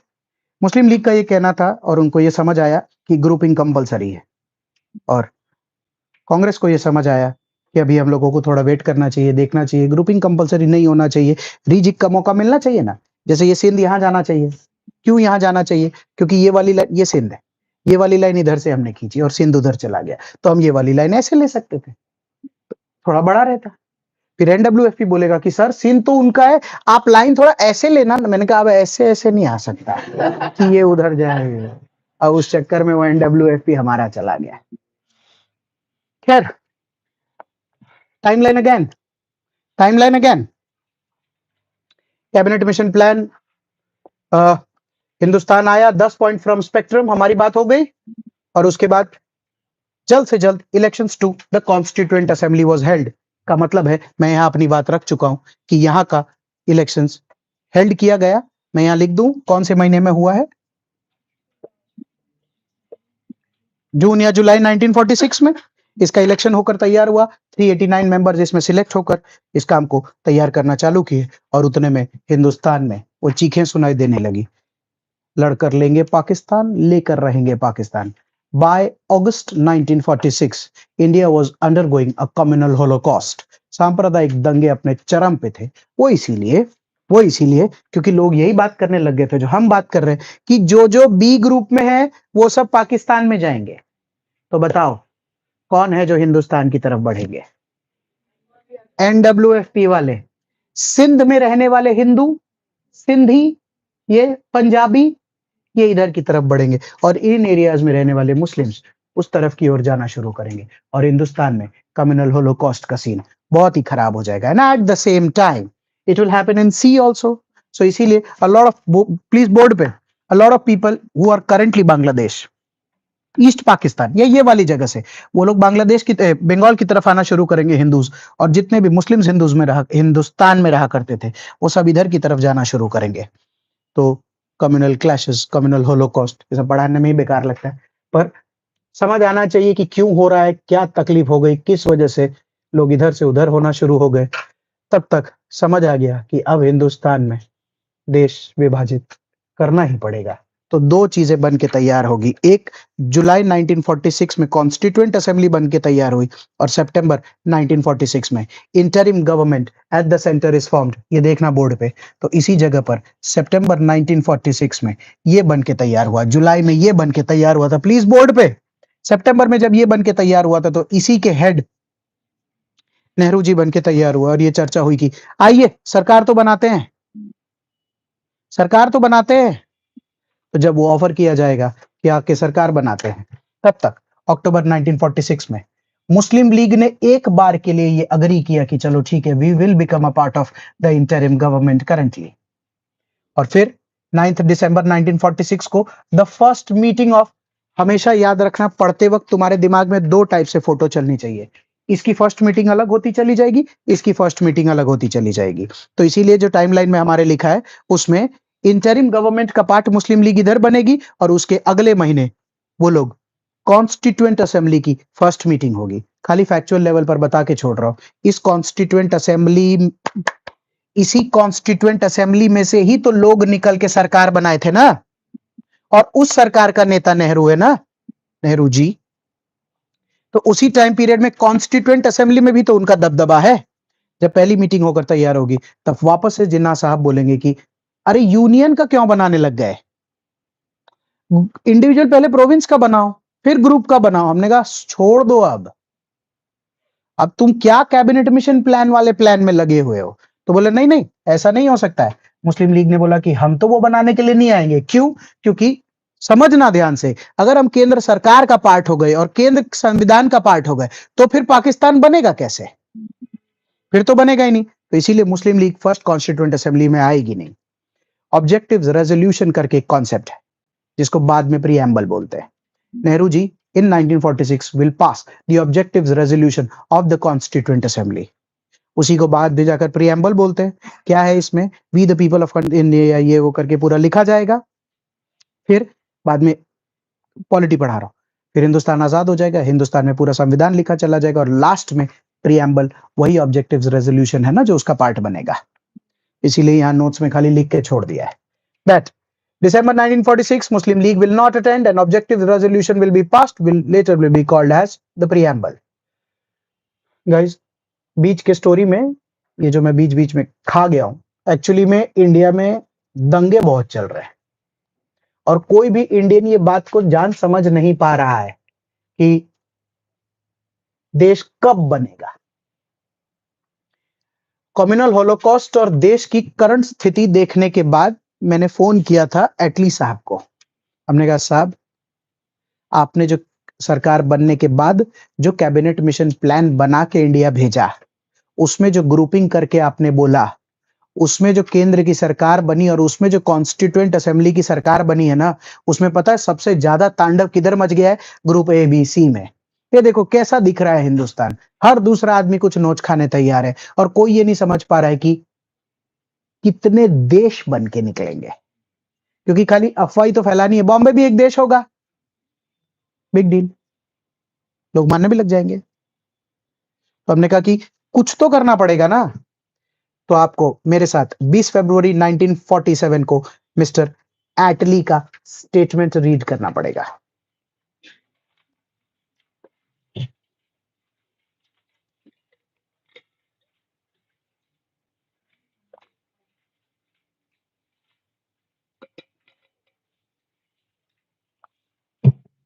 आप है एटली स्टेटमेंट? ओके, मैं यहां खाली लिख रहा हूं कि अपने फायदे, मतलब अपने को फायदा हो जाएगा।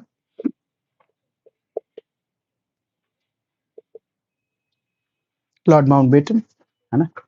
Okay, so taking the story forward, Attlee साहब को हमने कहा कि साहब कुछ कीजिए, जो करना है कीजिए। 20 फरवरी 1947 का टाइम पीरियड था। उन्होंने कहा हाँ सर करते ना, हिंदुस्तान में अनाउंस कर दीजिए ना प्लीज कि अब पार्टीशन होगा। मैंने कहा पार्टीशन होगा मतलब, और आजादी? तो बोले अनाउंस कर दीजिए 30 जून 1948 को हम लोग, अब ध्यान से सुनना, हम लोग इंडिया पे पावर ट्रांसफर कर देंगे अगर तब तक भी इंडियन पॉलिटिशियंस ने कोई इस टाइप का संविधान बनाया हो या ना बनाया हो। इंग्लिश में उसको रीड करोगे तो समझ आएगा, और हिंदी में मैं बात कर चुका हूं। सेकंड, हम कोई भी टाइप के सेंट्रल गवर्नमेंट को, किसी भी प्रकार के प्रोविंशियल गवर्नमेंट को पूरी तरीके से पावर दे देंगे, हमको किसी भी प्रकार की तकलीफ नहीं है। अब मुस्लिम मेजॉरिटी प्रोविंसेस उसको ज्वाइन करे या नहीं करे। मैं कहा ठीक है।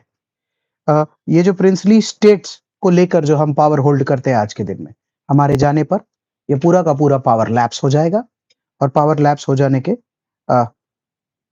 बाद जो भी प्रिंसली स्टेट्स को करना है वो खुद कर सकते हैं।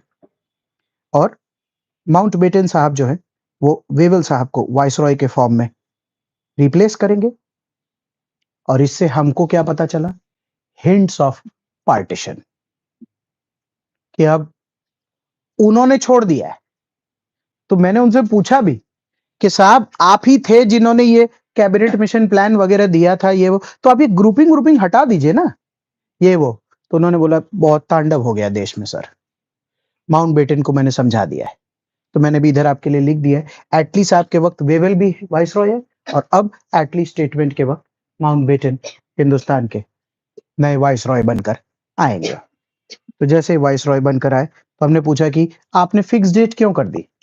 तो फिक्स डेट इसीलिए कर दी क्योंकि तुम्हारे में ज्यादा से ज्यादा इसी बात की लड़ाई चल रही है कि कब संविधान लिखेंगे, क्या लिखेंगे। कम से कम अब एग्जाम की डेट दे देंगे तो बच्चे पढ़ेंगे तो सही, केंद्र में सरकार बनाएंगे, ये वो। हमने कहा कि अच्छा ठीक है। उतने में जैसे ही डेट रिलीज होगा, जिनको पाकिस्तान बनाना है वो क्या बोलेंगे कि भाई सपोज करिए कि दो लोग हैं, मैं मोहम्मद अली जिन्ना हूं, यहाँ कोई खड़ा है और मुझसे कह रहा है कि हाँ सर आए बनाए, तो मैं उनको क्या बोलूंगा? भाई 30 जून 1948 तक तो मुझे पूरा संविधान बना के तैयार करना है, जल्दी जल्दी पार्टीशन करके खत्म करना, डेट फाइनल हो गई। अब हमने कहा पूरे हिंदुस्तान की आजादी की, तो उसमें हम भी तो आए ना, तो हमारा भी फाइनल हो जाए ना। तो आज ही लाइन गिरा देते सर।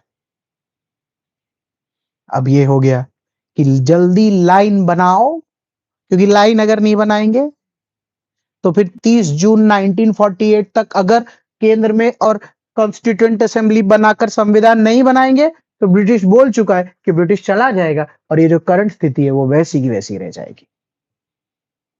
हमने कहा कि ठीक है, देखते हैं क्या करना पड़ेगा। टाइमलाइन में आगे 20 फरवरी के बाद जब एटली का स्टेटमेंट इधर उधर हो गया, तो हम लोग 30 जून 1948 को दे देंगे। उसी के बाद मार्च से पूरा बवाल शुरू हो गया। उस बवाल में यही चर्चा रही कि क्या करना चाहिए, क्या नहीं करना चाहिए, क्योंकि जैसे उसमें एक जनरल चर्चा भी है that the most insistent demand now came from the Hindu and the Sikh communal groups in Bengal and Punjab who were alarmed at the prospect of a compulsory grouping। का बेसिक मतलब है कि जो Hindus रहते थे, सुनना, जो Hindus रहते थे पंजाब में और जो हिंदूज रहते थे बंगाल में, अब वो भी बात करने लग गए कि सुना है ग्रुपिंग कंपलसरी है। सोच के देख कि अगर आप और मैं पंजाब में रह रहे होते और इस ग्रुप का पार्ट होते, तो हमको क्या पता चलता गांव से पंजाब विल पार कि हम पंजाब पाकिस्तान जा रहे हैं? तो जो हिंदूज होंगे पंजाब में वो क्या बोलेंगे, हमको नहीं जाना। तो फिर हम उनको बोलेंगे कि तुमको नहीं जाना है तो तुम इंडिया में रहोगे। तो पता है Hindus of Punjab also said कि हमको नहीं जाना है, and the Muslims of Punjab will say कि सही तो है, पाकिस्तान तो बनेगा ही ना। तो फिर ध्यान से सुनना, इधर के Hindus this part of Punjab आने लगेंगे। उड़ जा काले कावा गदर मूवी, वो मूवी का स्टार्ट उसी पे कि ट्रेन भर के लोग इधर आएंगे, उधर जाएंगे, वो उनका प्रॉपर्टी, वो उनका लेना देना, दुनियादारी में सब इधर उधर होने लगेगा। एंड सेम केस जो यहाँ टेक्स्ट बुक मेंशन करता है कि अब यहां देखना कि कोई हिंदू यहां रह रहा है तो उसको क्या समझ आएगा बंगाल के किसी हिंदू को कि ये ईस्ट पाकिस्तान बनेगा, तो वो बोलेगा मेरे को नहीं जाना पाकिस्तान। हम क्या बोलेंगे, वो तो फाइनल है ना ग्रुपिंग, पर ग्रुपिंग के क्लॉज पे कुछ क्लैरिटी तो आ ही नहीं रही और एटली अभी भी पीएम है। तो हम वेवल से, हमने सोचा कि वेवल साहब से बात हुई थी, वेवल को बुलाओ, माउंट बेटन आए, तो माउंट बेटन ने बोला कि अब ग्रुपिंग पे क्या बात करनी है, जो भी तरीके से करना है खुद ही पार्टीशन कर लो। तो जब खुद ही पार्टीशन करने की बात आएगी, खाली एक बात छोड़ के छोड़ रहा, तो खुद ही पार्टीशन की बात आएगी, तब हम ये बोलेंगे कि सुनिए ये लीजिए मार्कर और लाइन आप ड्रॉ कर दीजिए। कारण हम तो भाई बंधों में लाइन ड्रॉ कर नहीं सकते। तो कैसा था कि एक पार्टीशन की लाइन ड्रॉ होगी, सुनना अभी, और एक पार्टीशन की, ये तो हो ही चुकी है ड्रॉ, यहां से ड्रॉ होगी। अब मुद्दा ये था कि हमने उनसे पूछा कि लाइन ड्रॉ हो गई है तो आप खुद ड्रॉ करके चले जाइए। क्यों, एक गांव है, उस गांव के बीच में से लाइन जाएगी, हम तो हिंदुस्तान है वो पाकिस्तान है, ठीक है। उस जमाने में तो भाई थे ना, आखिर दो घर अड़ोस पड़ोस रहते थे, कोई हिंदू था कोई मुसलमान था, तो उस दिन तक तो वो एक ही देश का हिस्सा थे ना जी, एक ही प्रोविंस का हिस्सा थे, एक ही साथ वोट करने के लिए गए थे। हमने ब्रिटेन को बोला if the partition is eminent let's get it done. जैसे गांधी जी को जब भी लोग बोलते हैं ये बात, तो उनका भी यही ओपिनियन था कि सुनो,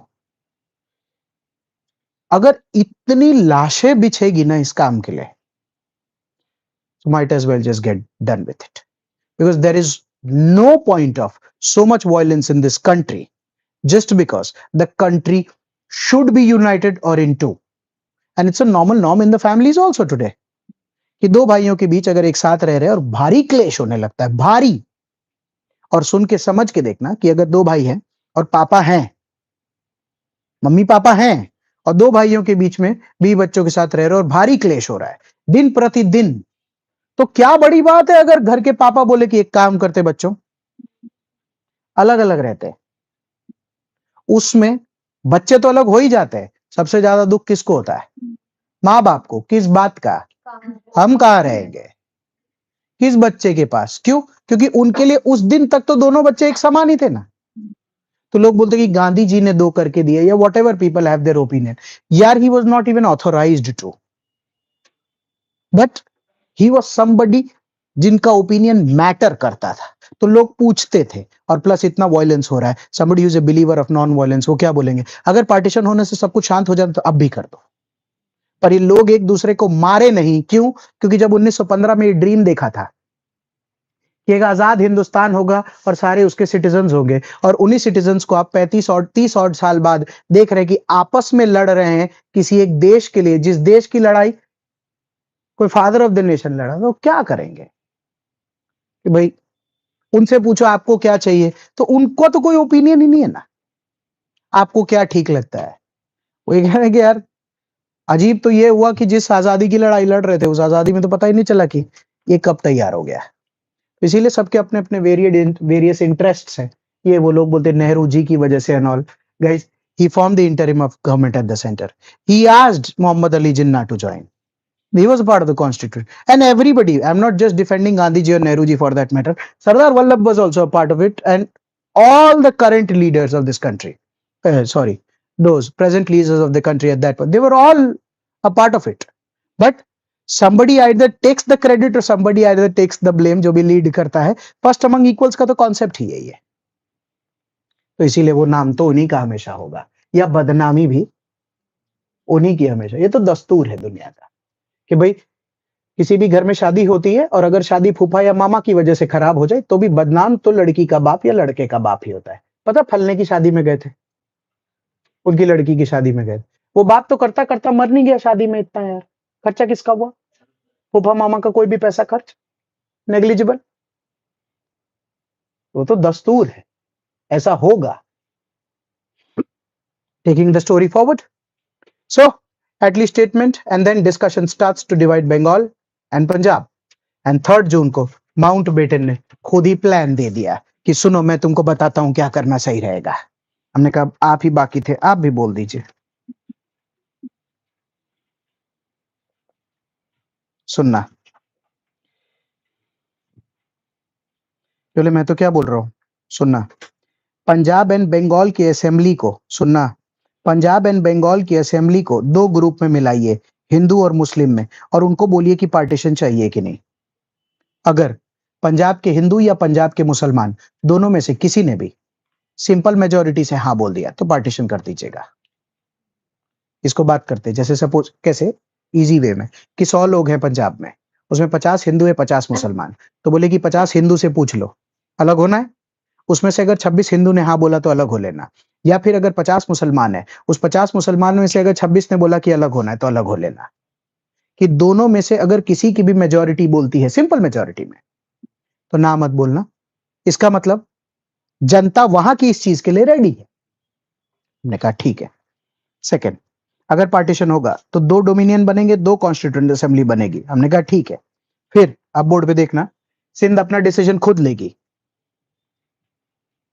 हमने कहा सिंध क्यों लेगी, एनडब्ल्यूएफपी का लिखो। तो बोले सिंध अपना डिसीजन खुद लेगी। मैंने पूछा सिंध से, सिंध तेरा क्या डिसीजन, तो अपने जानते ही। हमने कहा ठीक है, और बोला कि एनडब्ल्यूएफपी और सिलहट बंगाल में हम लोग रेफरेंडम रखेंगे। हमने कहा ठीक है, मतलब पूछेंगे ना, बोले हाँ बिल्कुल पूछेंगे।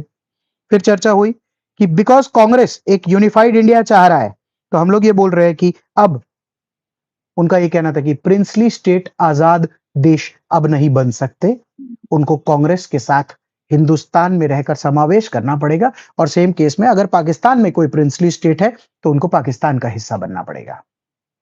ठीक है। अब जैसे ऐसे में ही कोई बोल दे कि सरदार पटेल ने यूनाइट किया और मैं बोल दूं माउंटबेटन पहले ही बोल गया था, तो क्या होगा? Instructed by Mountbatten and executed by Sardar Patel है। अब ये समझना please, independence of Bengal ruled out. If independence of Bengal is ruled out then Bengal will be partitioned. It can't be a country. If independence of Punjab is ruled out, then Punjab will be partitioned. Half of it will go this side, half of it will go that side. बराबर?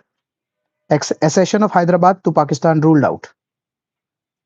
निजाम साहब बोल रहे थे कि मैं पाकिस्तान, हमने कहा ये बीच में छोटा गोला पाकिस्तान तो नहीं हो सकता, आप पाकिस्तान नहीं जा सकते। ठीक है।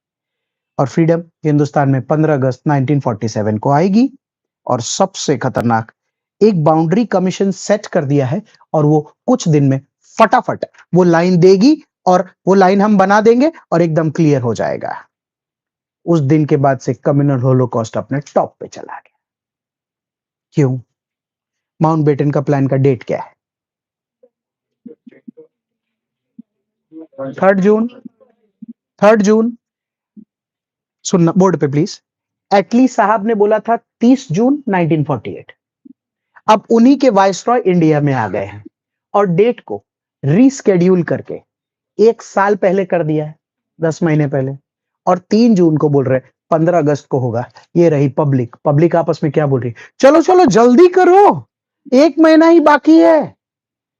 और कम्युनल होलोकॉस्ट अपने और प्राइम पे पहुंच गया।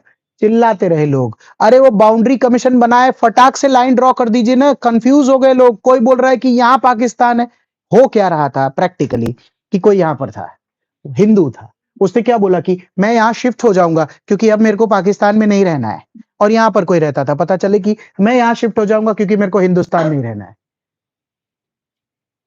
बाउंड्री वहां से बनी है, एक और funny thing मैंने सुना था। Hold, allow me to complete. अब बाउंड्री वहां से बनी है, तो सबसे पहला खेल क्या है? बाउंड्री बनाओ। Boundary commission will be set up. I am just saying Radcliffe boundary commission will be set up. Story को खाली पूरी करके देता हूं कि जो हुआ वो तो मैं समझा दूंगा कि क्या हुआ, अब पहले स्टोरी को कंप्लीट। सो माउंटबेटन ने ये वाला 8 पॉइंट्स फ्रॉम स्पेक्ट्रम दिया। 18 जुलाई को ब्रिटिश पार्लियामेंट ने माउंटबेटन के प्लान को इंडिपेंडेंस ऑफ इंडिया एक्ट घोषित कर दिया। जून से लेकर 28 जुलाई तक हिंदुस्तान में सिर्फ कम्युनल होलोकॉस्ट, ये वो राजनीति, संविधान कैसे बनाएंगे, वो केंद्र में सरकार कैसे बनाएंगे, ये सब बातें होने लग गई। 18 जुलाई को विदेश से कौन देगा? एटली साहब ने उसको इंडिपेंडेंस ऑफ इंडिया एक्ट 1947 घोषित कर दिया। उसको माउंटबेटन के साथ हिंदुस्तान भेज दिया। हिंदुस्तान में ये बात क्लियर होगी, 15 तारीख આપણે લોકો જીએ છે ભાઈ, તું તારું જોઈ લેજે। हमको ये समझ आने लग गया। हमने उनको पूछा कि बाउंड्री बाउंड्री बाउंड्री। 15 अगस्त आया, 15 अगस्त को वो चले गए, हिंदुस्तान आजाद हो गया। Eight the stroke of midnight India, Jawaharlal Nehru का वो बहुत ही फेमस स्पीच है, it is called the tryst with destiny. 14 को पाकिस्तान अलग हुआ, 15 मतलब 14 को वो पाकिस्तान से गए ऑफिशियली, 15 को वो हमारे देश से ऑफिशियली गए। हालांकि माउंटबेटन साहब कहीं जाएंगे नहीं, क्योंकि हम उनसे रिक्वेस्ट करेंगे कि डोमिनियन स्टेटस रख लेते हैं कुछ दिन के लिए। देश की हालत बहुत खराब है। इंटरिम गवर्नमेंट बना के अभी सरकार चलाना हमारे लिए बहुत ही मुश्किल है। नेहरू जी प्रेसिडेंट तो है, प्राइम मिनिस्टर या elected head of the central legislative assembly, government तो है, but currently there are other challenges that we need to take care of. Mountbatten stage, फिर ये चर्चा होती है, वो साहब बाउंड्री दे देते, अभी भी लोग इधर उधर कर रहे हैं। 17 तारीख को ये पता चलेगा कि अरे वो रेडक्लिफ दे कर गया था, ड्रॉवर में रखा है। खोलो एक बार, ड्रॉवर से खोला तो पता चला कि रेडक्लिफ साहब ने बाउंड्री कमीशन के तहत एक खूबसूरत सा बाउंड्री ड्रॉ कर रखा था। वो बाउंड्री अगर वो ड्रॉ करके जाते तो हम पे क्लेश नहीं आता। जब वही बाउंड्री का हमने मैप देखा तो हमको पता चला अच्छा ये बाउंड्री है। हिंदुस्तानी होने के नाते अपन मार्कर उठाया, ऐसे करके इधर से हमने बाउंड्री ड्रॉ किया। बाउंड्री ड्रॉ करते कम से कम 2-4 लाख लोग तो मरेंगे ही मरेंगे। क्यों? यहाँ से बाउंड्री जा रही है तो कोई इधर भागेगा, कोई उधर भागेगा। यहाँ से बाउंड्री इस तरीके से जाएगी तो कोई इधर जाएगा, कोई उधर जाएगा। अपने साथ बेसिकली 18 जुलाई 1947 को जब वहां वो पास हुआ, 15 अगस्त at the stroke of midnight India tryst with destiny का स्पीच होगा। 17 अगस्त को बाउंड्री कमीशन बाय रेडक्लिफ की तरफ से वो रिपोर्ट आ जाएगी कि हाँ ठीक है, आप बाउंड्री बना लीजिए। हमारे देश के नेता खुद मिलके उस बाउंड्री को ड्रॉ करेंगे। गांधी जी उसी टाइम पीरियड पे, he is not in Delhi, everybody technically, however the country we've got, whatever we are, we'll build the country from there के होप से सब दिल्ली है, लाल किले पर ये चर्चा कर रहे हैं। और गांधी जी उसी टाइम पीरियड में, बंगाल का विभाजन जो हुआ है उसी टाइम पीरियड में नाव खली में है और लोगों से ये बोल रहे हैं कि अरे भाई मत करो यार, वायलेंस का कोई लेना देना नहीं है। बिकॉज पिछले 3-4 साल से he is just trying his level best कि कैसे भी कंट्री का जो वायलेंस वाला पार्ट है वो रिस्टोर हो सके। उनका अपना रोल है। 15 अगस्त 1947 के बाद भी ऐसा नहीं है कि उनका कोई रोल खत्म हो गया था। All the leaders of this country they have very very beautiful things to say about Mohandas Karamchand Gandhi after that also. And then suddenly it so starts happening कि अलग अलग थियोरीज हैच होती है, बन के तैयार होती है। इनकी वजह से ये जिन्ना से बात किए थे, आराम से हो सकता था, ऐसा था वैसा था, ये बोल देते तो होता ही नहीं। गांधी जी का ये कहना था मेरी कोई सुनता तो मैं बोलता।